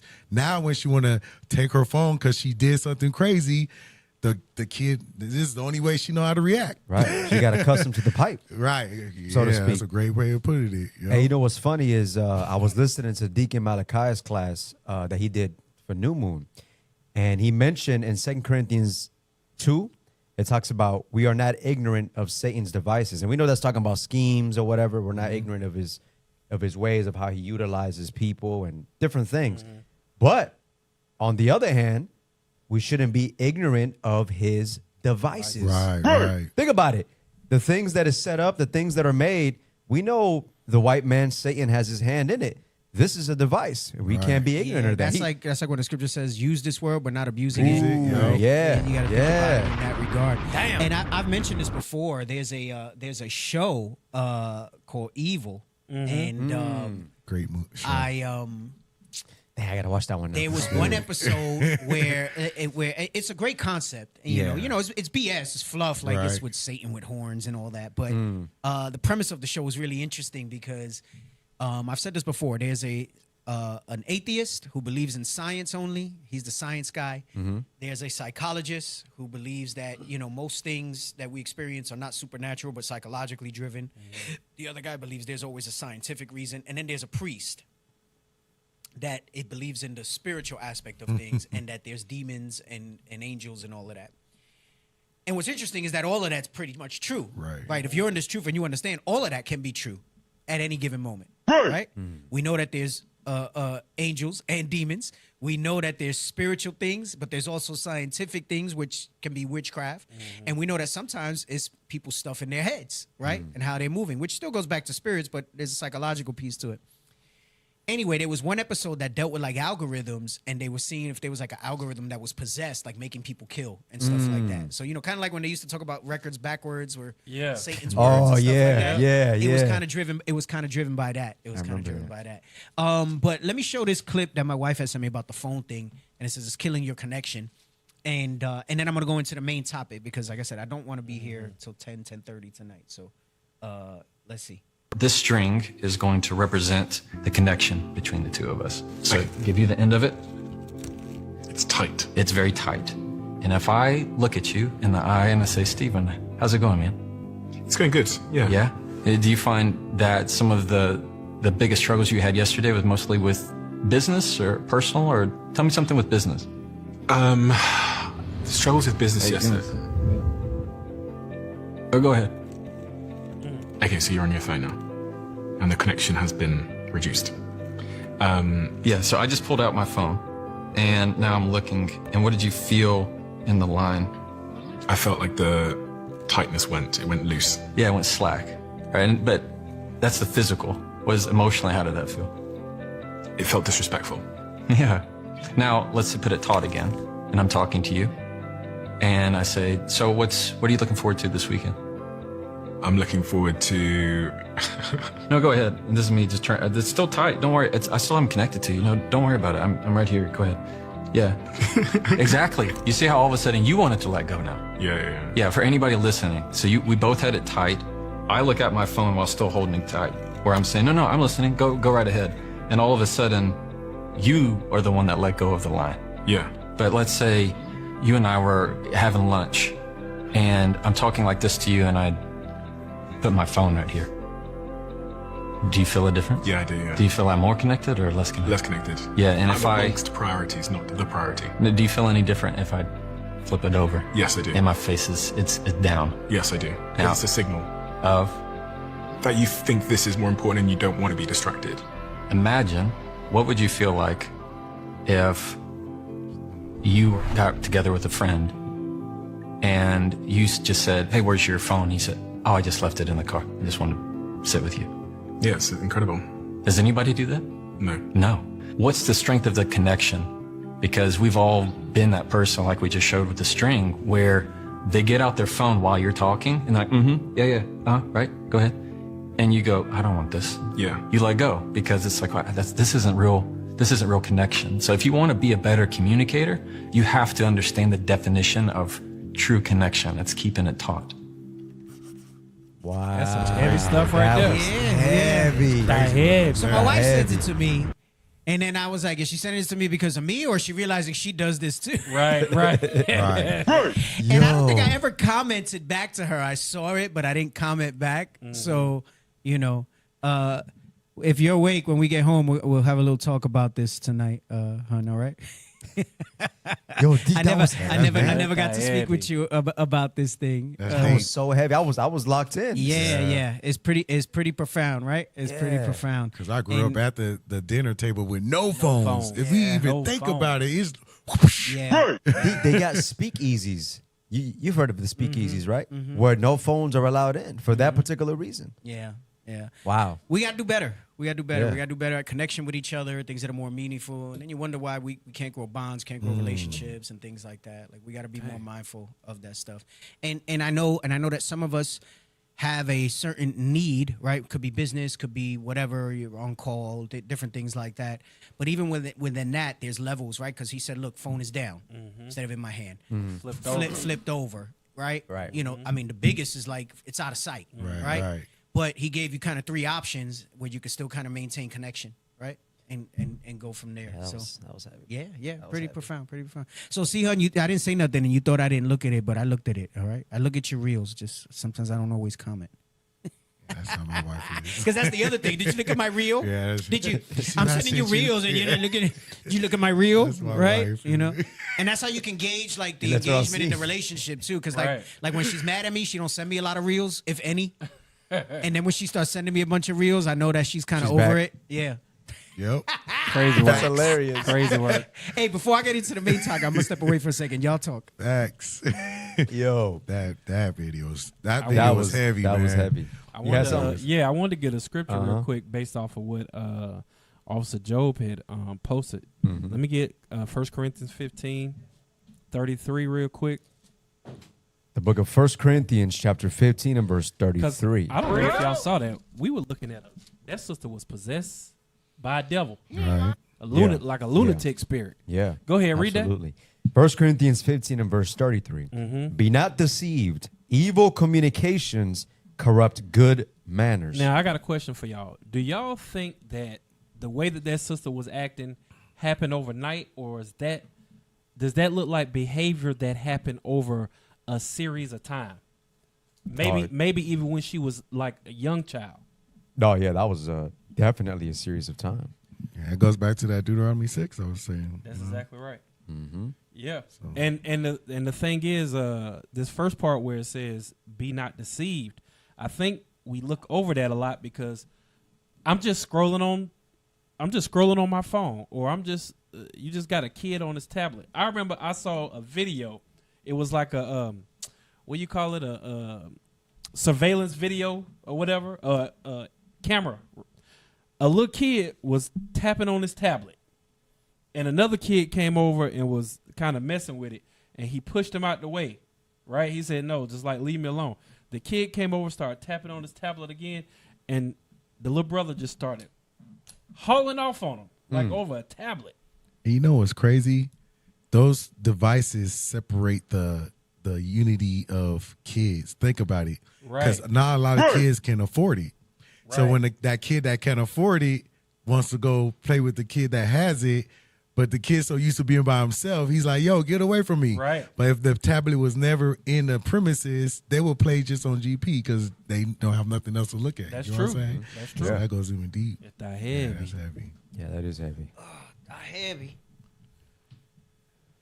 Why's everybody quiet? I'm not back on my. No, because we want that topic. You're not supposed to have dead silence on shows. You know about that? Yeah. He ain't lying.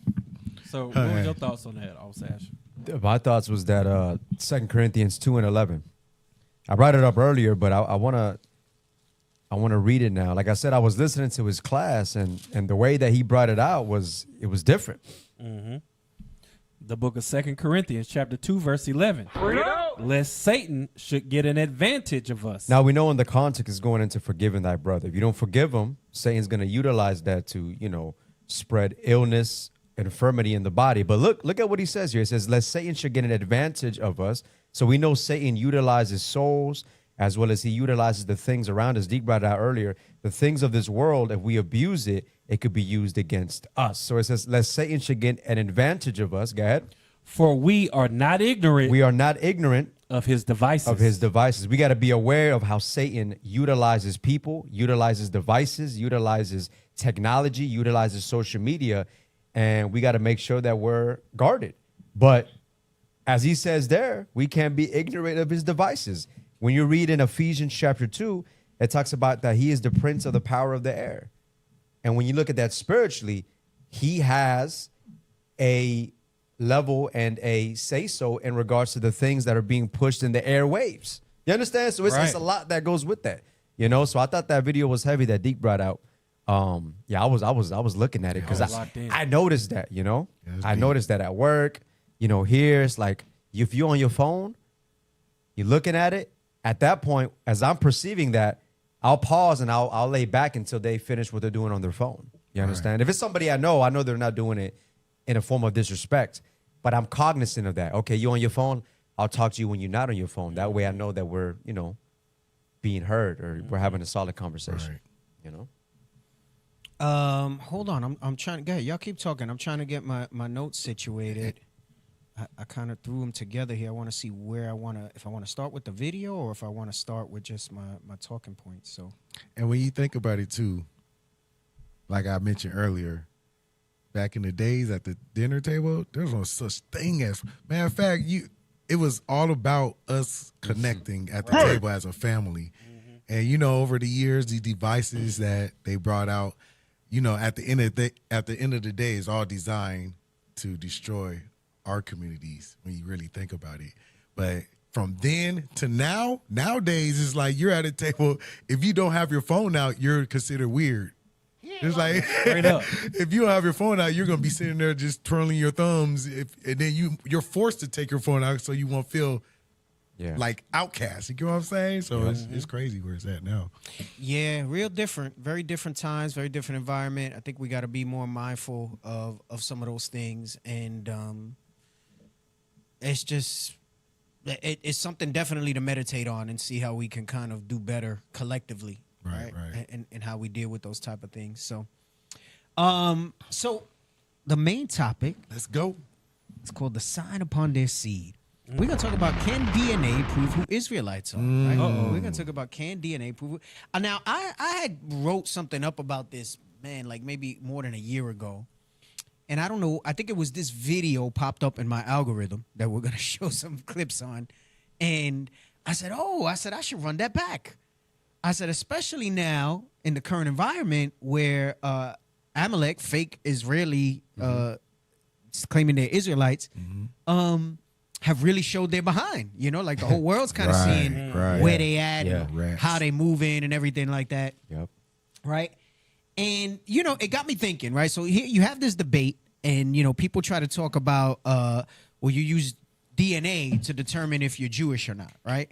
So if you go that route, and let's say on the surface, without us getting deeper, you buy into that. It's supposed to be as easy as you run a DNA test, 23andMe, whatever it is, right? And if it shows up that you have Jewish, Sephardic, whatever, they call them the haplotypes, that they say are the Jewish people, then you could say you have a Jew or Israelite in you. But that doesn't jive with what the scriptures say, right? Now, a lot of times, nobody's taking those tests in these last days, and it's going to say you're 100% this, right? They don't show that, all right? That's a fact. Yep. Nobody's going to say it. You can be black like Shaft, right? Have the woolliest of woolly hair and all of that stuff, and it's going to show some sort of ancestry of other nations. Right?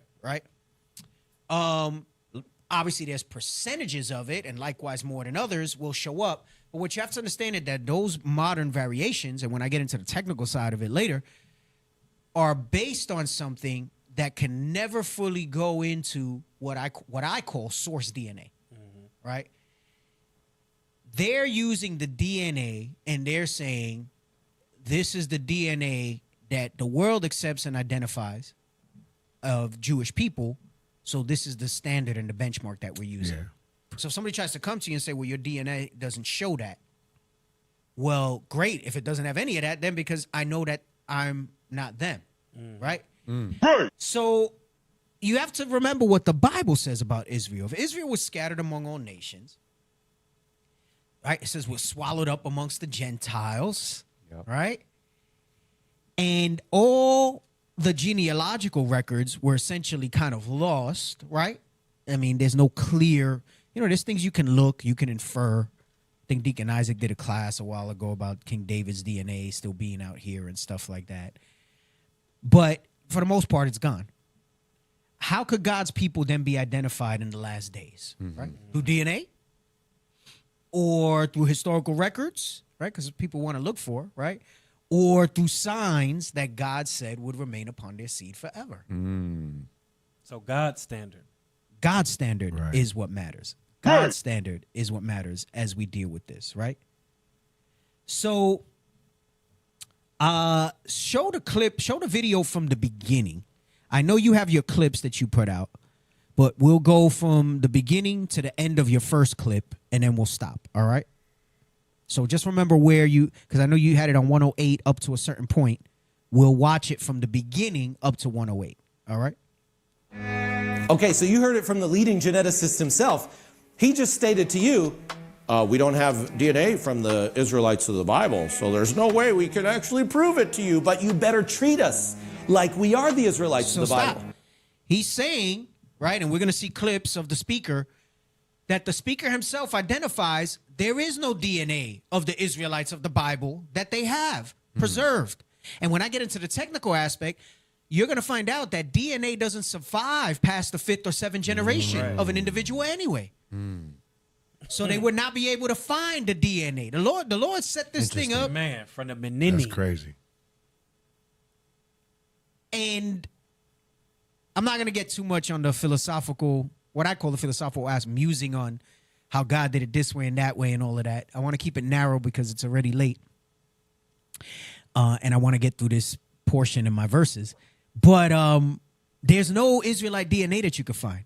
So we know that the only way that we're going to know who the Israelites, so people who come and they're vehemently denying it, if you flip the tail, what proof can they provide that they are the people of the book? Right. Everybody just accepts that thing blindly. And we know, right, that there's a whole conspiracy. I think years back I did one where I showed the signs of a conspiracy and whatever. And it goes with putting them in that land. But that's why they're so adamant about being being there, maintaining their presence there. The lie. The theft of the land, the genocide of peoples. That's why they won't want to do a two-state solution or none of that, because in their minds, and rightly so, it'll show that any last vestige of anybody holding on to that, they're the people of the book. And even their own Edomites, they won't say that we're the Israelites, are starting to acknowledge, you know, because people say, bless them who bless the Israelites. And that's why we got to defend them. And Tucker Carlson, one of them, he was like so adamant about it. Now he's kind of, you know, the Lord's using him as like a speaking what is that called? A voice, like like a talking head to bring certain things out. Part of the tongues falling upon themselves. And he's saying, yeah, I get that that's what the Bible says, but are those people over there the people that we should be blessing? Exactly.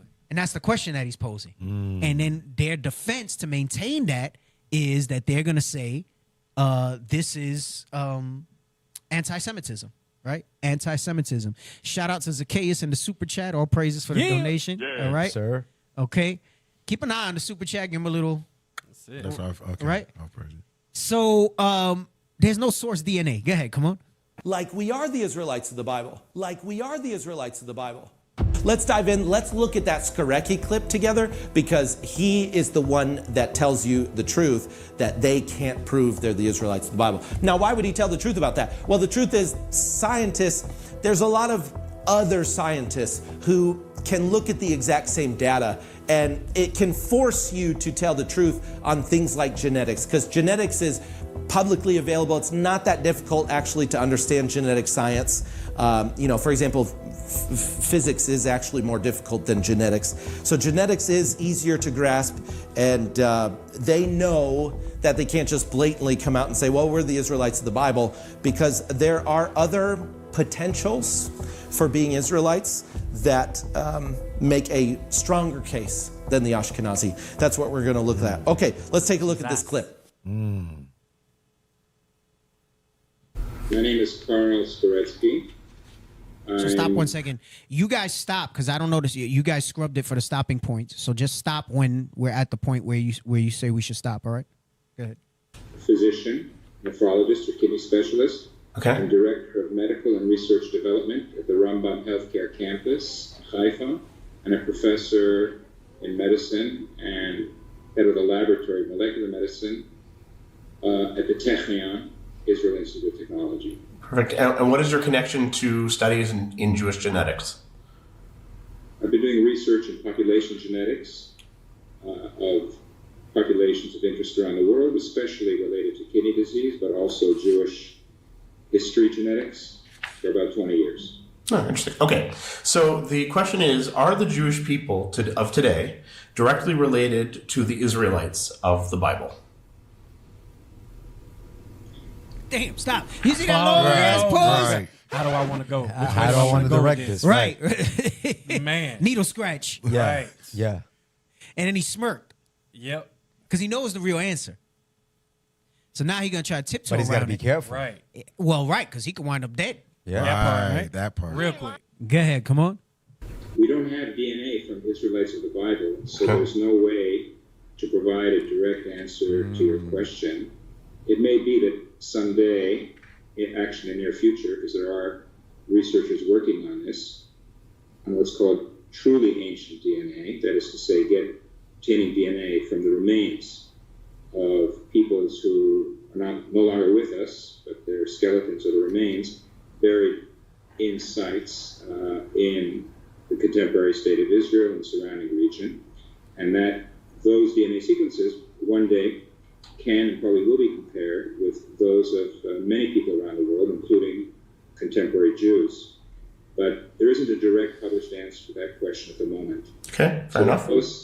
So the closest we can get is sort of circumstantial, and that circumstantial kind of evidence, which is not direct, is based on comparing DNA sequences and DNA markers of members of contemporary Jewish, self-identified Jewish communities, either in Israel or in various diaspora communities, with each other.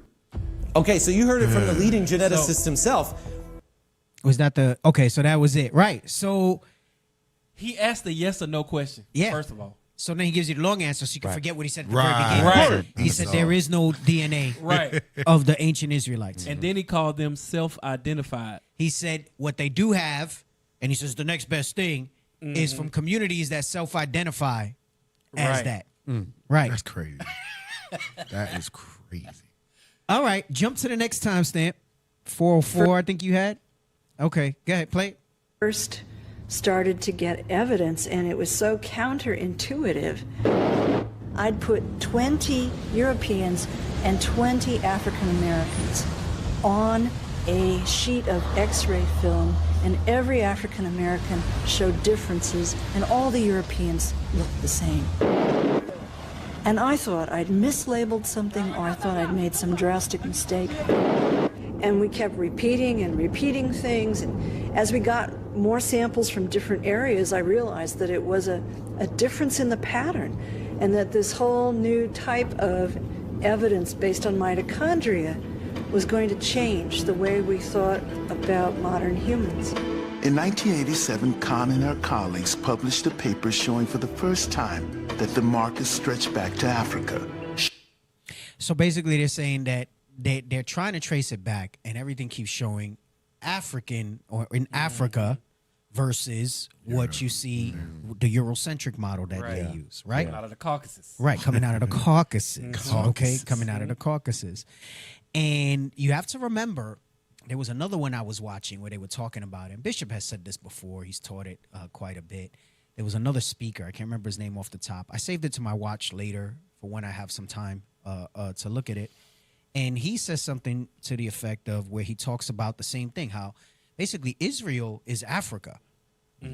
Like, what the land they call Israel is Africa, right? It's just the Suez Canal that made it seem like it wasn't. Man-made. Right? Man-made. And that became the dividing line, right? And we know biblically, when they went down into Canaan, the Most High was talking about that region, right? And the land of Canaan on ancient maps was all of Africa, including what they call today the Middle East. Right, right. There's a whole agenda behind that because it's all to perpetrate this lie of who the people of the book are. And it stands to reason that they know that once the people of the book are identified, they come together, they do what God has instructed them to do, right? That the Lord is going to bless them. And what they're really trying to do is using their devices to try to stave off that day, right? Right. Or they believe that they're making some effort into that, but it's for a dispensation of time, right? Like the Lord is long suffering has dealt with what he's seeing happening here, right? Play your next clip. And this is KRS-One, right? And KRS-One, he saw Israelites in New York and things like that, so he understood this. The brother speaks a lot on different types of documentaries as well, like he reads and things like that. So, someone will say, well, it's a rapper, what type of expert is he? He's exposed to a lot of stuff, and he's somebody that's done some reading on it, right? But I think it's worthwhile to hear him speak. Go ahead, come on. And this is rapping about some Genesis stuff. chapter 11, verse 10 explains the genealogy of Shem. Shem was a black man in Africa. If you repeat this back, Genesis 14, verse 13, Abraham steps on the scene.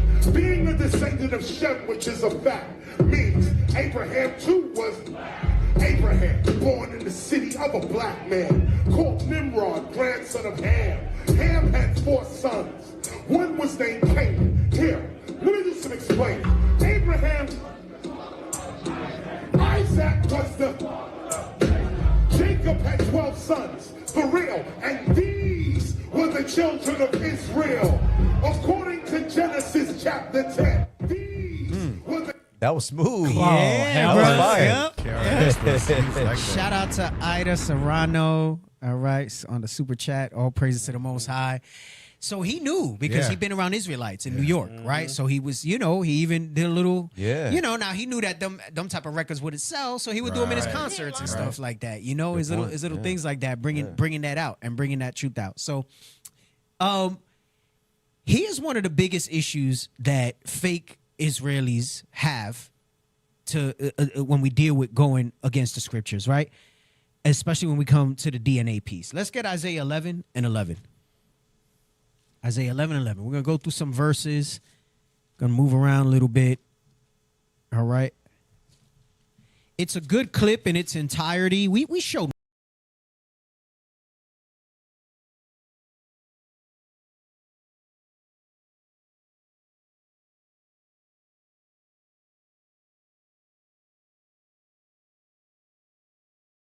Can y'all hear us now?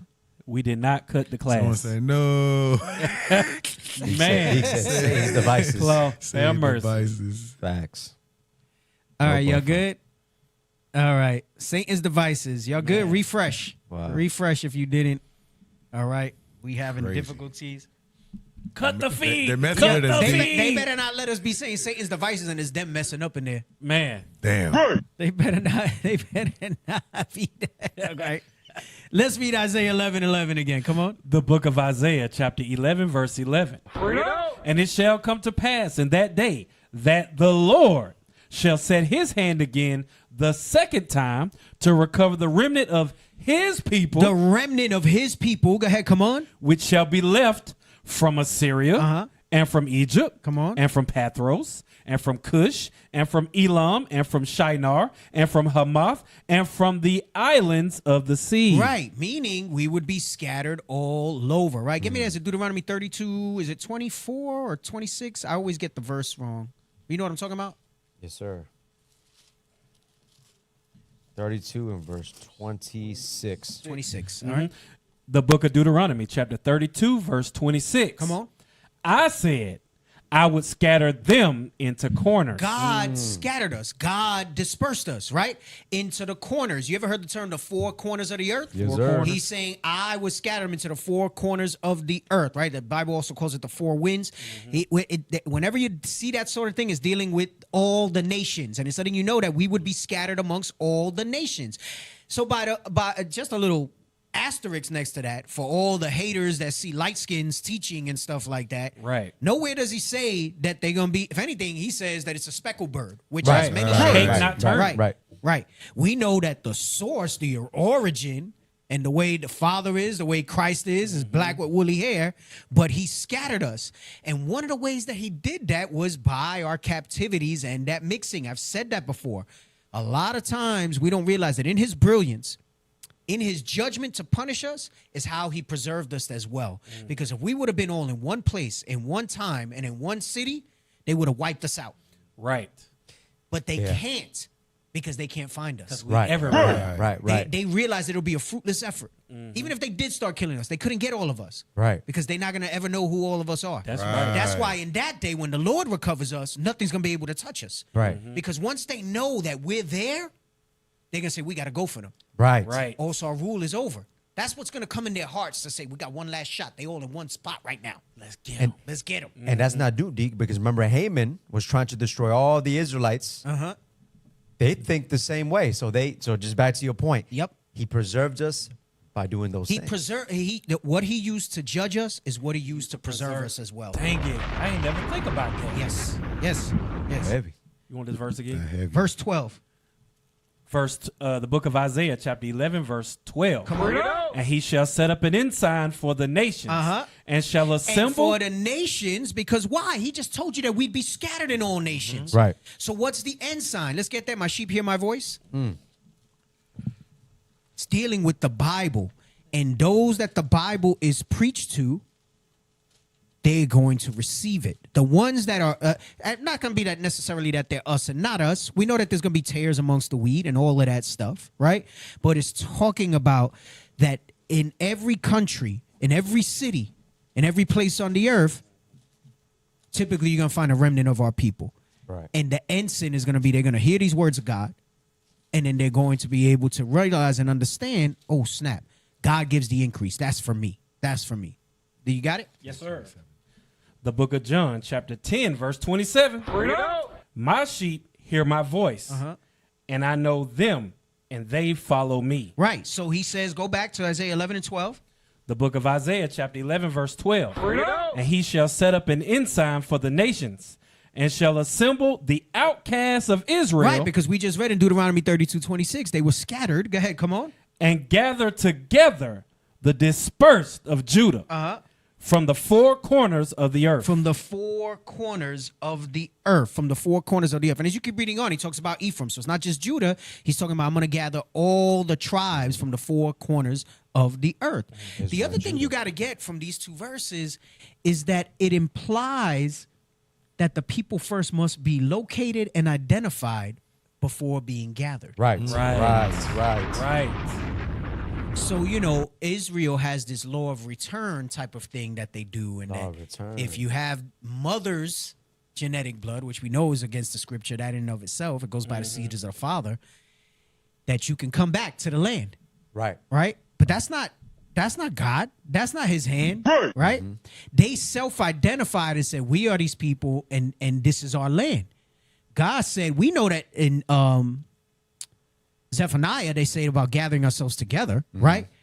But that's a different type of acknowledgement. The identification is talking about the world's acceptance of that. Right. That's not going to happen until God does that. So whenever you see somebody say, yeah, I agree with you, or whatever it is, don't put your hat on that, right? Don't put a pin in that. It's talking about that the real revelation is going to happen when God does it. Let's get Jeremiah 30 and 11. The book of Jeremiah, chapter 30 and verse 11. For I am with thee, saith the Lord, to save thee, though I make a full end of all the nations, whither I have scattered thee. So here we go again. He says, I'm going to make a full end of all the nations. So that the people that are in the lands that I scattered thee in that are not you, go ahead, come on. I will not make a full end of thee. Yet will I not make a full end of thee, not the Israelites. Again, telling you what? That we'd be dispersed amongst all the nations, right? Go ahead, come on. But I will correct thee in measure. And I will not leave thee altogether unpunished. Right, so in different captivity, the measure has several layers of definition, right? Different levels of Jacob's trouble, different levels of captivity, different levels of how some of us would be given a little more space and some wouldn't, right? A little more grace and others, I'm talking about to teach and open up them doorways of utterance and things like that. But he's letting you know that with everybody it's going to be a different, but everybody's going to get it. Everybody's it might be a different measure. That goes into Luke where it says he who knew little stripes got few stripes, and he who knew much in measure. So you're all going to get it. Got you. But not everybody's going to get the same amount, the same measure of it, right? The same measure of it. So letting you know that no matter what they try to do with DNA or whatever, God knows who Israel is. Even when we're scattered amongst the other nations, he knows. It's kind of like when Professor X puts on Cerebro. Right. And he sees all the Israelites, they turn a different color. I mean, well, I say Israelite because the mutant's supposed to be the Israelites. That's why everybody hates them.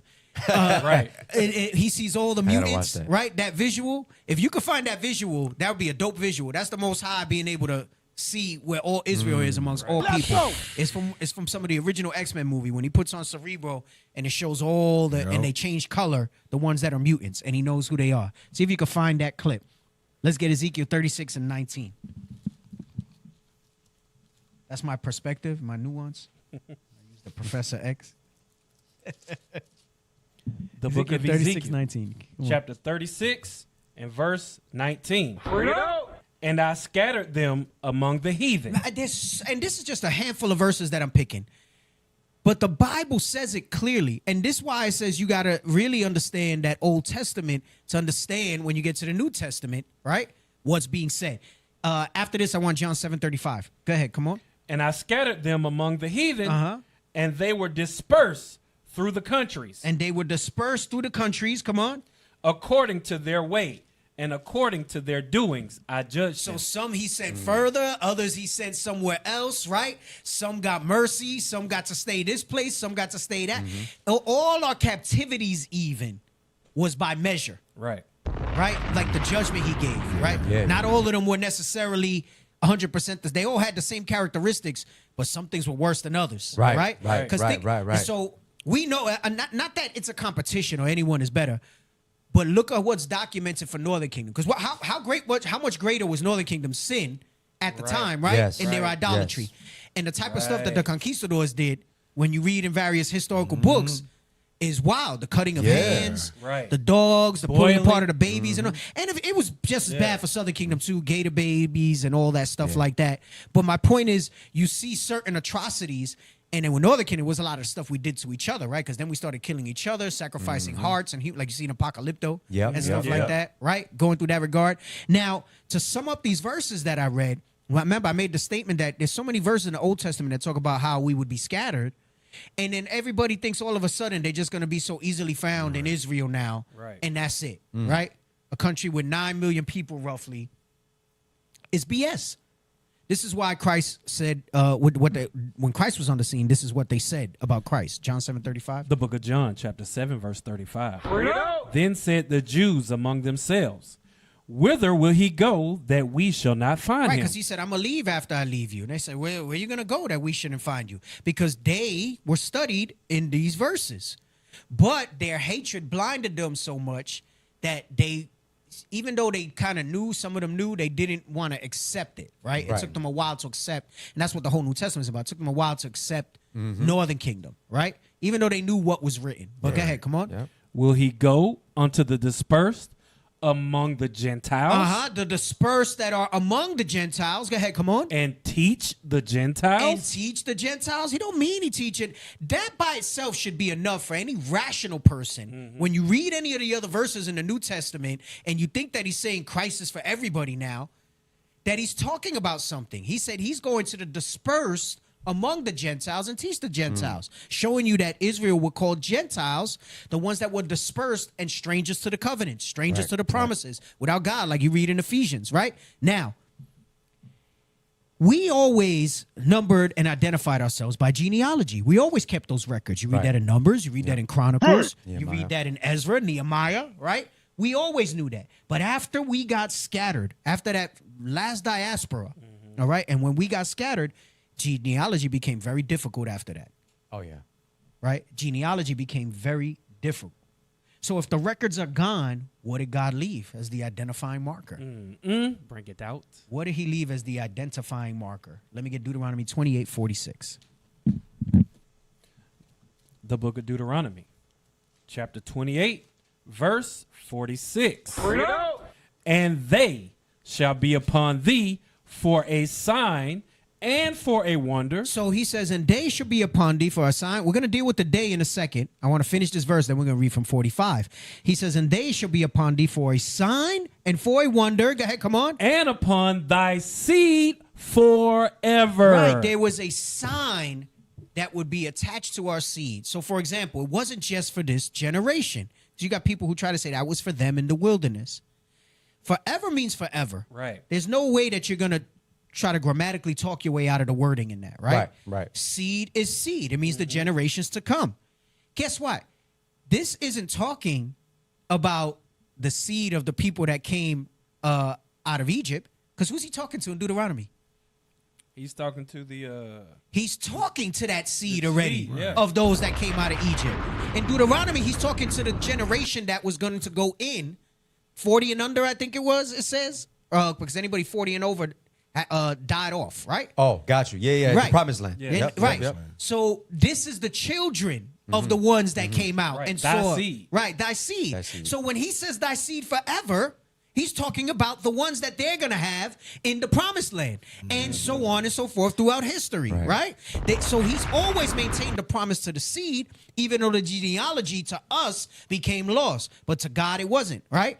Now, you got that. Oh, you got that clip. Let me finish these two verses and then we'll show the clip. All right. So 45.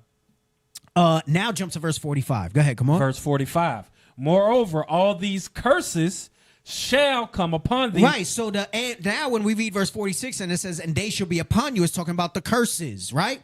Because there's a lot of people that like to say, well, this is for this time or whatever and this and that. Yeah, some of these curses might have been fulfilled, a handful, right?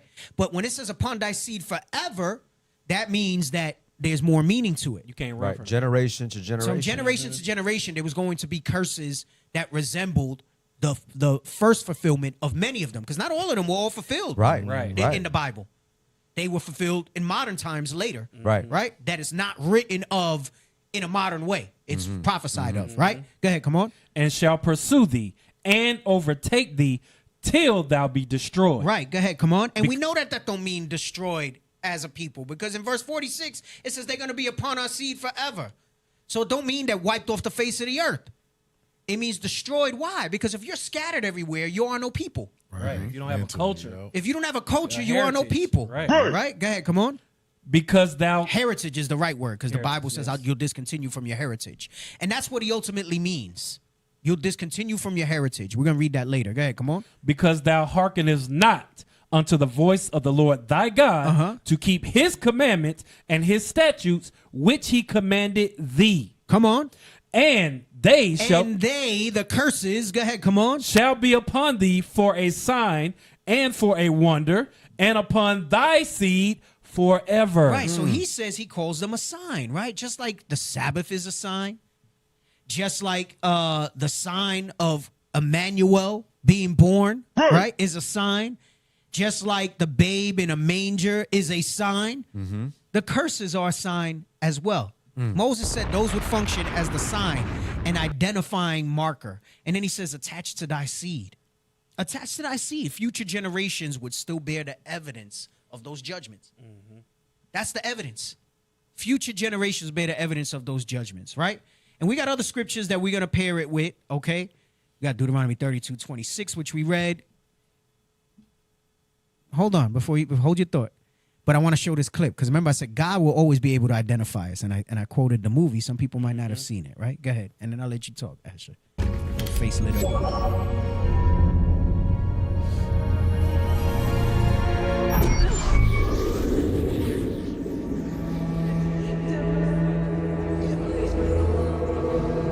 This is first class, but I guess it does the same thing. What are those?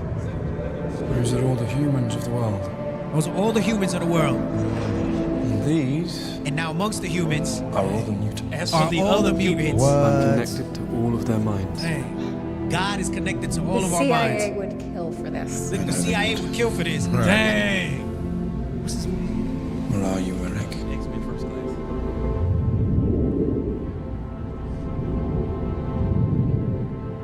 And notice it said, we great number, but few amongst the nations.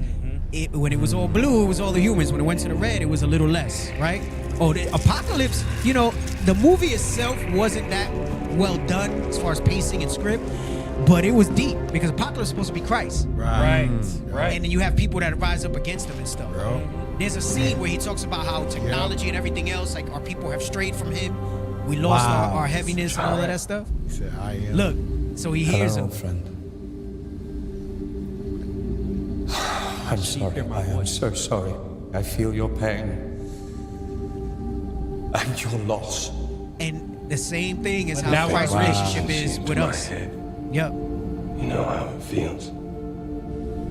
You're looking in the wrong place, Charles. What happened to them? It was terribly wrong. Anyway, you can stop. You can stop. But heavy. the point I wanted That's you to heavy. get was the visual about how the Lord is able to identify us and see us, right? So this X-Men Apocalypse. That's good. I was thinking of the one with Patrick Stewart, but this was good because of what she said and the fact that Apocalypse was in there. Right. Because the book of Revelation in Spanish is called Apocalypse. Apocalypse. Apocalypse. You didn't know It's that? called Apocalypse. So Apocalypse is supposed to be like Christ, because you got that one scene in Apocalypse. Crazy. See, now I want to run back and watch it. Thank you. Because I gotta get hit, man. he sees a part where he sees the TV and he sees the stuff, and then he looks at the state of the people and he's pissed because he's like, "This is what happened. This is what happened." It's wild. Anyway, let me go back to yo. You had something you wanted to say. Your face lit up. Yes, Deke. You got Real all quick, excited. because as you're reading this, I'm thinking about the significance and how powerful and how deep this is. In verse 46, he says, "They should be upon thee for a sign and for a wonder, and upon thy seed forever." You said that's the marker. That's the marker to identify who the Israelites are, right? Now, why would that marker need to be there? We don't even have to stray away. Look at verse 32. Verse 32. 37, sorry. Verse 37. And thou shalt become an astonishment, a proverb, and a byword. Going back to what Deacon said. Look, listen to what it's going to say. Go ahead. Among all nations. Among all nations, you will be considered a byword, meaning you wouldn't be identified as the people of God no more. Go ahead. Whither the Lord shall lead thee. So he already prophesied here that once upon a time, you will lose your nationality. Now, going back to what Deacon said about these curses had not been fulfilled at certain times. In Assyria, we knew who we were. In Babylon, Persia, Greek, Rome, all throughout those captivities, we knew who we were. You understand? Yeah, we lost our culture, Greek fashions, whatever. But we knew who we were. We could trace and say, we are the people of God. We just strayed away. This particular verse right here in verse 37 is in full effect today. And that's why we need verse 46, it being upon our sign forever. For what particular reason? To give the marker that we are the people of God. You know? Right. So now when I teach, I'm going to emphasize on this more. So I appreciate you Nick, emphasizing on it. That's heavy. Hosea 8:8. That's heavy. And this is a precept also for vessels in Acts 10. But I want to show you another one too. The book of Hosea, chapter 8 and verse 8. Israel is swallowed up. Now shall they be among... No, now he's talking about the northern kingdom when he says Israel. Hosea was prophesying to the northern kingdom. He says Israel is swallowed up, right? Go ahead, come on. Now shall they be among the Gentiles. The swallowed up goes into 7 and 9, where he says strangers have devoured his strength and he knoweth it not, right? So he says Israel is swallowed up. Go ahead, come on now. Now they be among the Gentiles as a vessel wherein... Now shall they be. Now shall they be. Because, right, future tense. Right, now shall they be. Come on. Now shall they be among the Gentiles as a vessel wherein is no pleasure. So the part there that we don't talk about is the vessel wherein there is no pleasure. The vessel wherein there is no pleasure, right? So this is going into the scattering and showing you this. Let's get Jeremiah 22 and 28. The book of Jeremiah, chapter 22. What does it mean to be a vessel with no pleasure? Verse 28.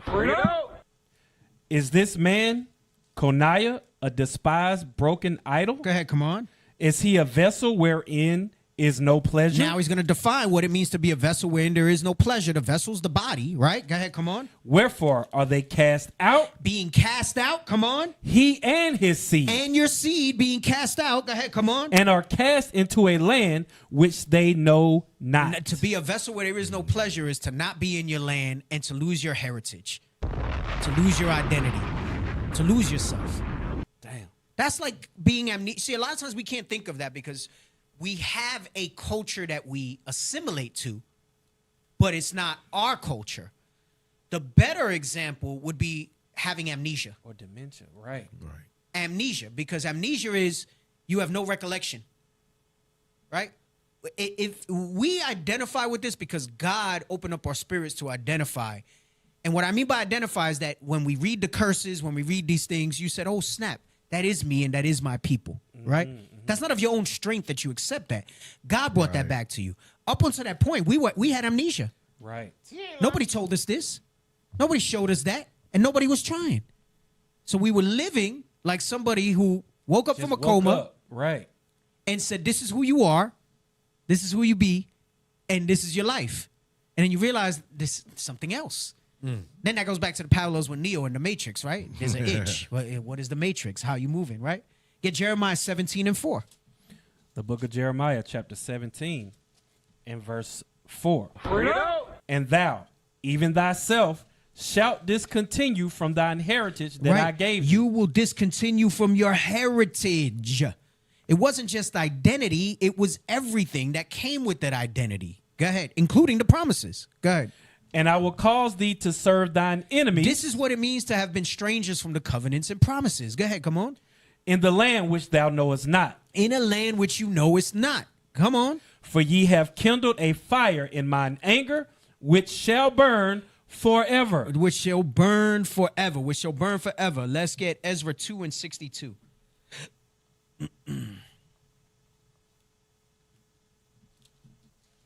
The book of Ezra, chapter 2, 62. Verse 62. These sought their register among those that were reckoned by genealogy, but they were not found. So some, remember how he said by measure? So yes, the majority of us, it happened later, right? But some of us lost our genealogy. And here when it came to the priesthood, because they could not find it. Go ahead, come on. Therefore, were they as polluted, put from the priesthood. So not kicked out of Israel, but we can't verify your genealogy, so you can't be in the priesthood. So remember, it said by measure, right? So some of us couldn't find the genealogy. We couldn't bring forth the records and said, I know my father was this one and this one and So this even one. at that time. Right. Which kind of like a foreshadowing for now, because we know we're Israel. Yeah. Right. But we don't have, I can't trace back to who exactly of the forefathers, who was our patriarch, other than Abraham, Isaac, and Jacob. Right. So there was a time where the genealogy and the records started to get lost, right?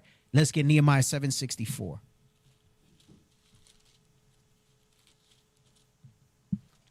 The book of Nehemiah, chapter 7, verse 64. These sought their register among those that were reckoned by genealogy, but it was not found. Right. So remember, Ezra, Nehemiah, it's same historical time. You're hearing another perspective here. Go ahead. Come on. Therefore, were they as polluted, put from the priesthood. Put from the priesthood. We read the same thing in Ezra 2:62. Now, get Baruch 2:30. The book of Baruch, chapter 2, verse 30. For I knew that they would not hear me. Come on. Because it is a stiff-necked people. Start at 28, because he's basically reaffirming what Moses said. Go ahead, come on. Verse 28. As thou spakest by thy servant Moses in the day when thou didst command him to write thy law before thy children of Israel, saying, if ye will not hear my voice, surely this very great multitude shall be turned into a small number among the nations where I will scatter them. Come on. For I knew that they would not hear me, because it is a stiff-necked people. But in the land of their captivities, they shall remember themselves. In the land of their captivities, they shall remember themselves. They shall remember themselves, right? So now, I'm going to run back to the DNA real quick.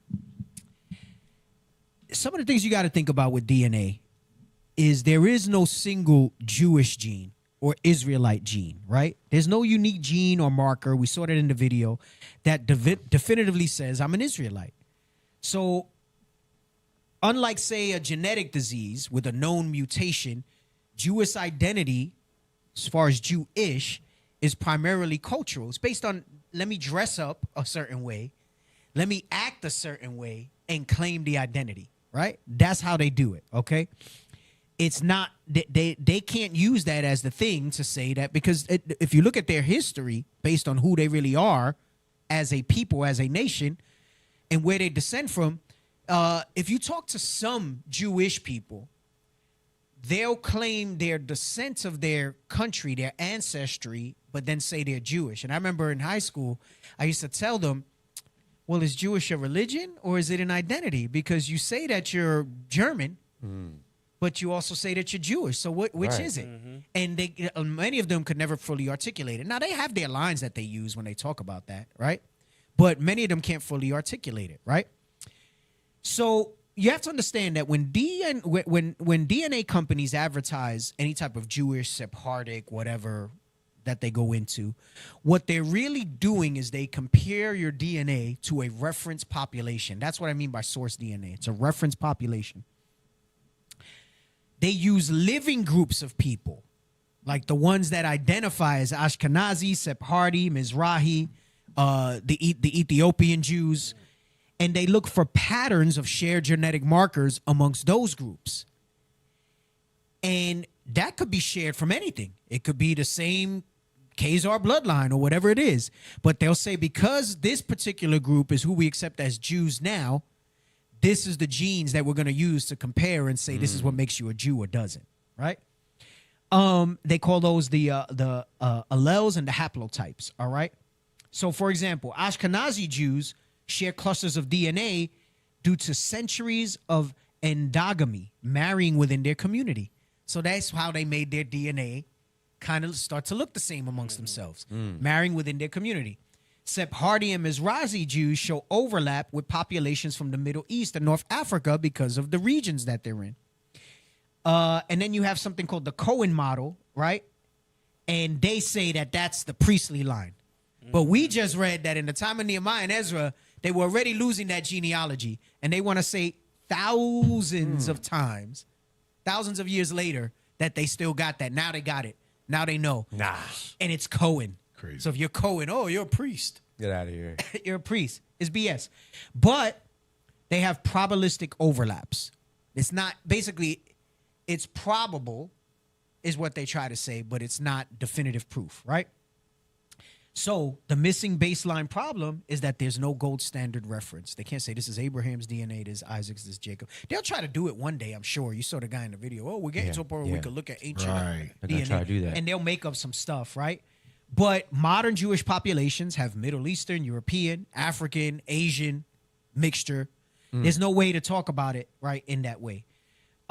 They say that there's a handful of ancient DNA samples from the Levant, and it shows broad genetic continuity of Middle Easterners, which is Africa, but they're saying Middle Easterners. You're thinking Middle Easterner, and you're thinking like Arabs and stuff like that, right?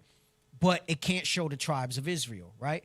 So what it tells you when you get these tests is whether or not you share DNA with fake Jews. Right. But it's not telling you that you're an Israelite. It doesn't prove descent from the 12 tribes, right? So from a biblical perspective, Israelite identity is based on the curses. It's not going to be found in DNA stuff, right? So shared ancestry with modern Jewish groups is not the look. It's not the answer. And people try to talk about DNA and all this stuff. Get out of here. Like, you're so short-sighted on that. It's the same thing with the carbon dating model. Like, they try to do it and they extrapolate it, but, you know, they don't really know that that's really it. If sometimes carbon samples can be contaminated and you don't know the rate of decay, because supposedly the rate of carbon decay is 5,764 years for a half-life to happen. So they basically try to, nope, who's around counting the carbon DNA for 5,700? So what they do is they do it based on, they figure, they assume that the decay rate is constant based on short-term things that they've seen, not realizing other factors. So all these things, while this is what they accept in the moment, none of it is really accurate when you get down to it, right? So let me see. I don't want to get too technical with some of this, but let me look through some of this.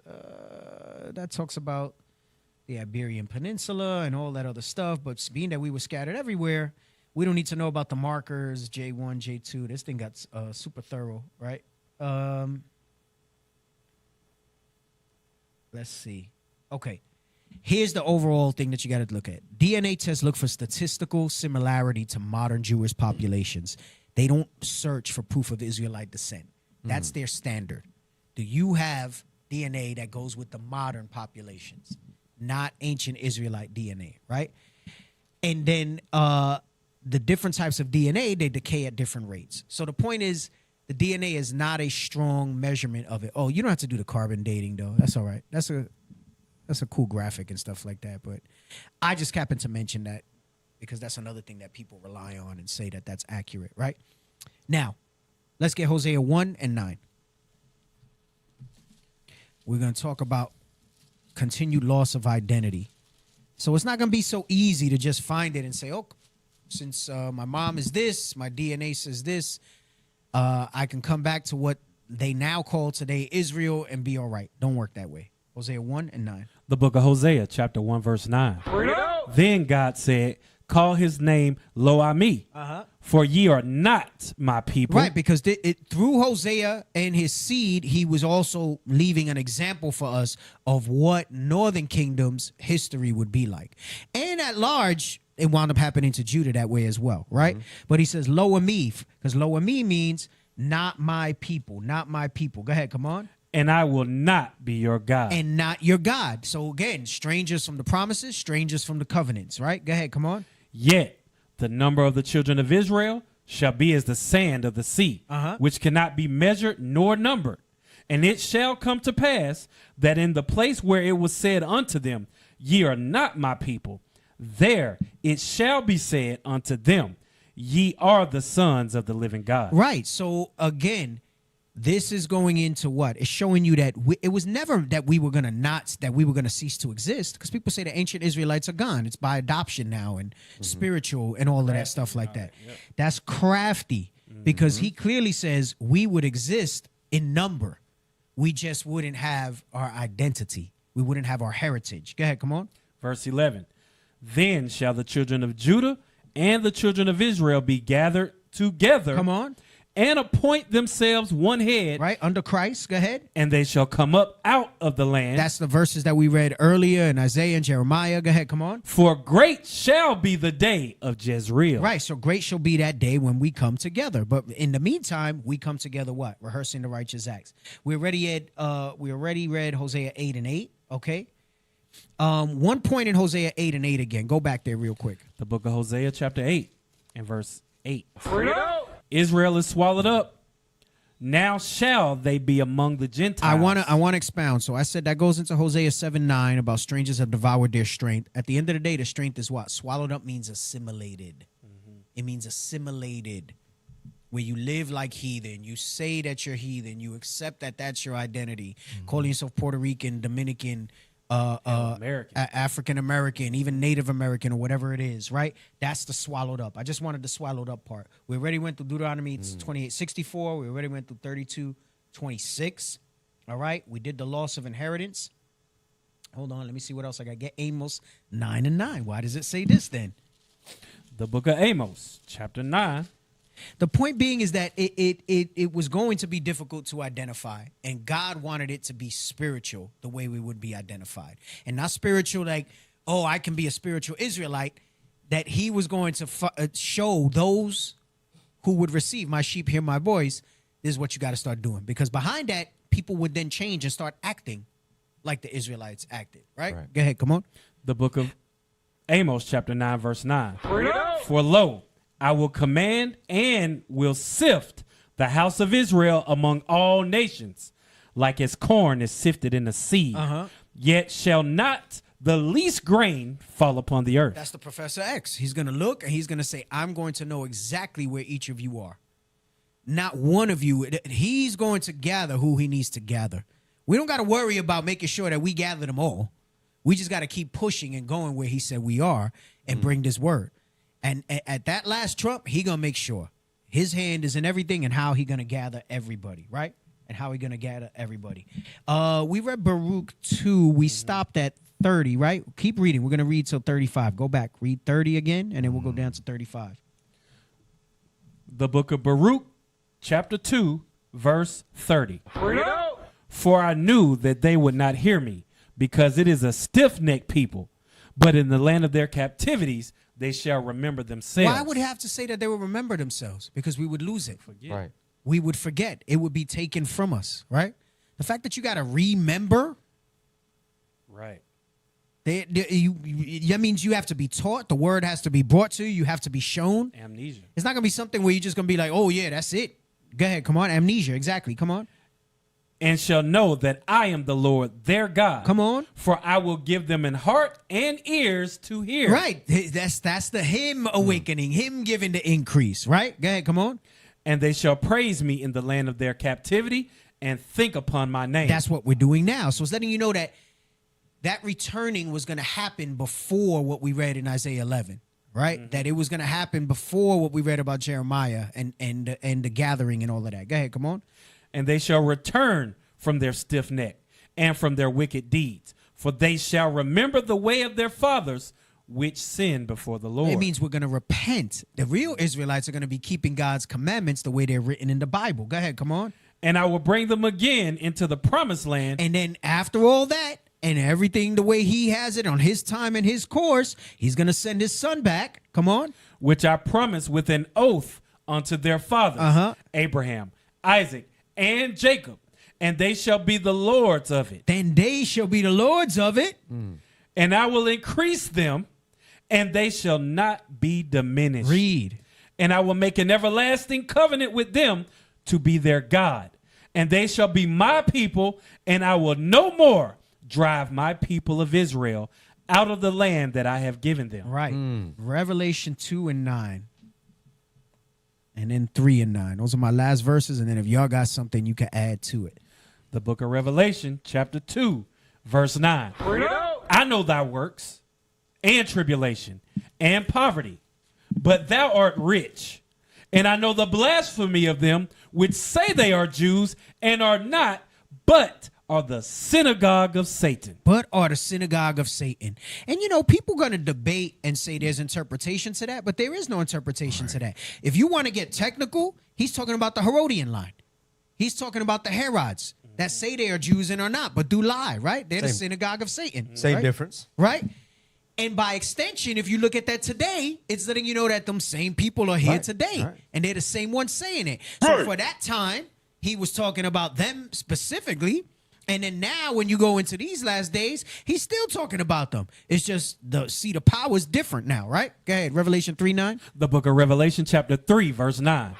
Behold, I will make them of the synagogue of Satan, which say they are Jews and are not, but do lie. Behold, I will make them to come and worship before thy feet, and to know that I have loved thee. Because one of the ways that apologists and Christians try to fight that verse is they try to say that was dealing with the Pharisees. Goes to show how limited their scope of understanding is, right? Because if you read Josephus, it talks about Herod's Edomite lineage, right?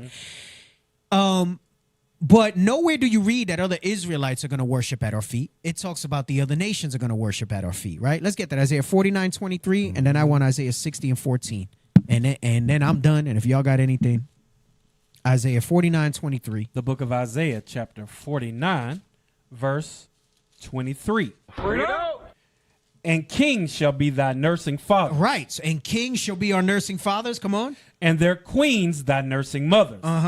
They shall bow down to thee with their face toward the earth. Come on. And lick up the dust of thy feet. Read. And thou shalt know that I am the Lord. For they shall not be ashamed that wait for me. They shall not be ashamed that wait for me. Because when he says king, he's talking about the rulers of this present world. Of this present world. Isaiah 60 and 14. The book of Isaiah, chapter 60, verse 14. The sons also of them that afflicted thee. The sons of them that afflicted thee. Right? So give me that in Job 20 about it's it's in their bones. Oh, yes. Yep. Let me explain that. So you could talk about the sons of them that afflicted thee. The book of Job, chapter 20. 11. And verse 11. Start at 10. Verse 10. His children shall seek to please the poor. His children. That's going into the prophecy that we're reading now. Right. The children of Esau and all the other nations that afflicted us shall seek to please the poor. We're the poor, right? Remember, we read in Revelation 2:9, I know your poverty, but thou art rich. Go ahead, come on. And his hands shall restore their goods. And his hands shall restore their goods. Everything that they took from us. Go ahead, come on. His bones are full of the sin of his youth. His bones, meaning his seed. That's why it says the sons of them that afflicted thee, right? Because in the regeneration, it's the same people. But just like we have our trauma from epigenetics that we live to this day, their sin is still in their bones and in their members. Go ahead, come on. His bones are full of the sin of his youth, which shall lie down with him in the dust. Now go back to where we were in Isaiah 60 and 14. The book of Isaiah, chapter 60. It's on the way. Shouldn't have lost it. Should have kept the finger in there. Verse 14. Keep them fat fingers in there. The sons also of them that afflicted thee shall come bending unto thee. Remember, it says they'll try to serve the poor. Go ahead, come on. And all they that despise thee shall bow down themselves down at the soles of thy feet, and they shall call thee the city of the Lord, the Zion of the Holy One of Israel. So it's not just going to be that we are going to be calling ourselves and we're going to go to people and say, you're Israel. It says in that day, they are going to call us who it is. That's why I said, don't get excited about anybody co-signing and saying, I agree with you. That's not our people and all this other stuff. Now, in that day, they're going to say, oh, we know you are. Just like they calling them that say they are Jews and are not now in these last days, that they're going to come where they're going to acknowledge and they're going to know and they're going to show it. That's right. That's right. Hey, Deacon, I was just think about how many precepts you pulled out with various prophets speaking about us being scattered. But today they'll disregard that, and then they'll claim to be the Jews in a place in which the Bible says they wouldn't be in the last days. If the Bible prophesied we'd be scattered, why should we believe that the people that are occupying the land of the Israelites? It said that we would not be able. We would not be there. Yep. Yep. I don't get it. I don't biblically, get it. I don't get it. It's weird. You don't get it because you're enlightened. Praise Jesus. But that's also why you get it. Right. All praises. But I get what you're saying when you say you don't get it. Can I get two? I'm gonna do a joke, and then remember, get it, because as it flies, and as the crow flies, it's gonna be gone.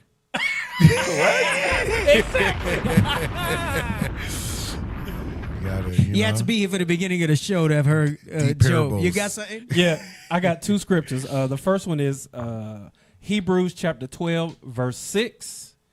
And then the other one is Zechariah 9 and 6. Hebrews 12 and verse 6. For whom the Lord loveth, he chasteneth, and scourgeth every son whom he receiveth. So in our captivity and in our affliction, that's how we know the Lord loves us, because he told us what we were going to do. He said, if you don't listen to me, I'm going to whoop that behind if you don't follow my law, statutes, and commandments. Read verse 8. But if you be without chastisement. But if he didn't whoop us, right? Because if your parents don't whoop you, then guess what? Watch this. Whereof all are partakers, then are ye bastards and not sons. Right, because if you have loving parents, they're going to chastise you because they want you to walk the straight way. But if they don't chastise you, you are bastards and not sons. Now let me get Zechariah chapter 9, verse 6.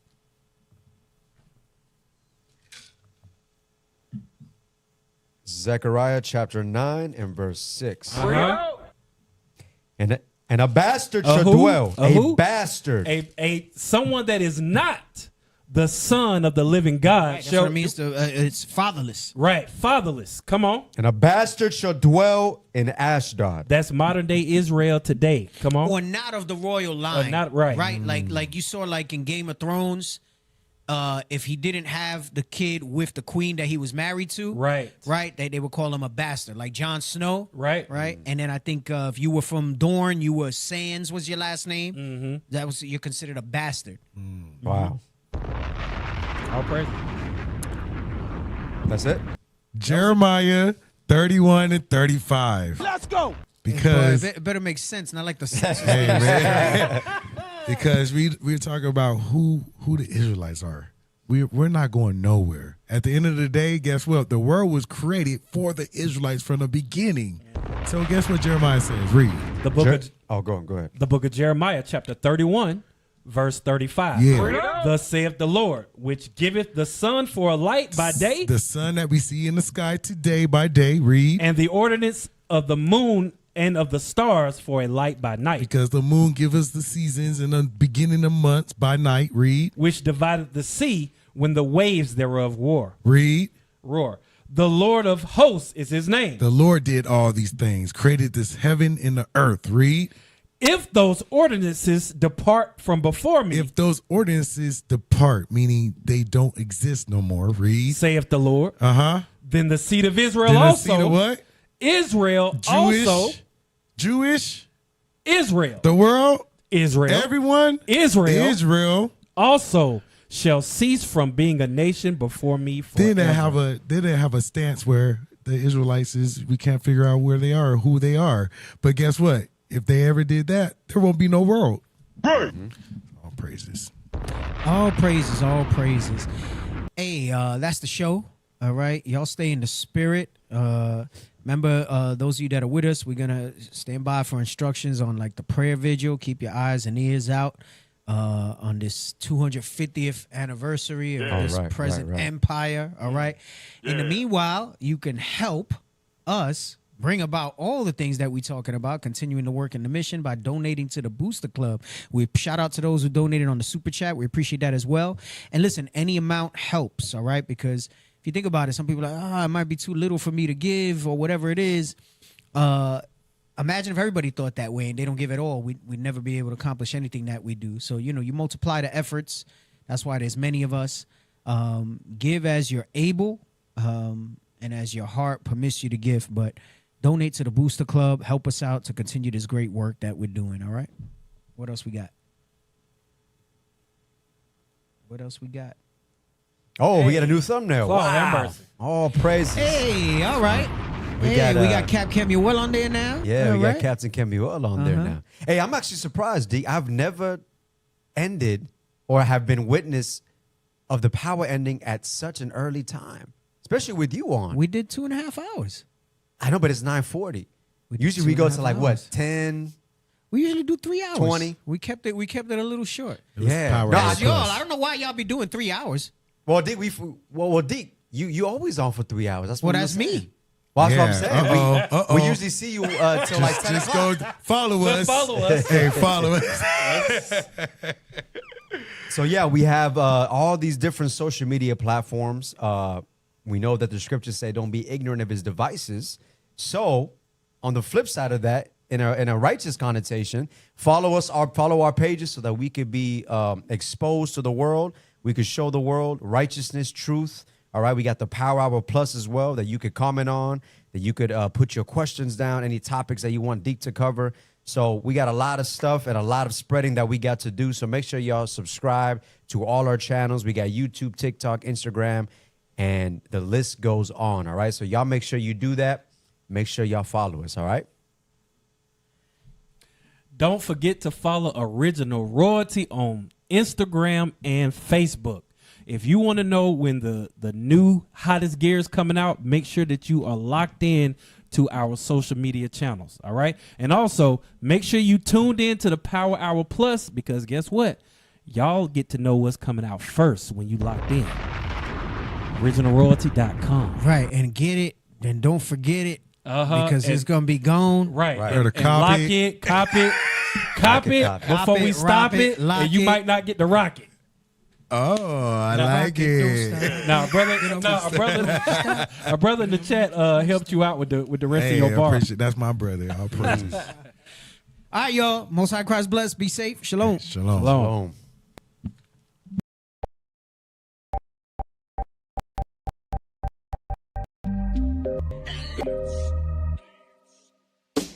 This for the Southern Kingdom, Kwam Yasharallah. Hey, one nation, one nation. This for the Northern Kingdom, Viva la Raza. We one nation, one nation. This for the Southern Kingdom, Kwam Yasharallah. Hey, one nation, one nation. This for the Northern Kingdom, Viva la Raza. We one nation, one nation. It wouldn't be Israel without Mexican.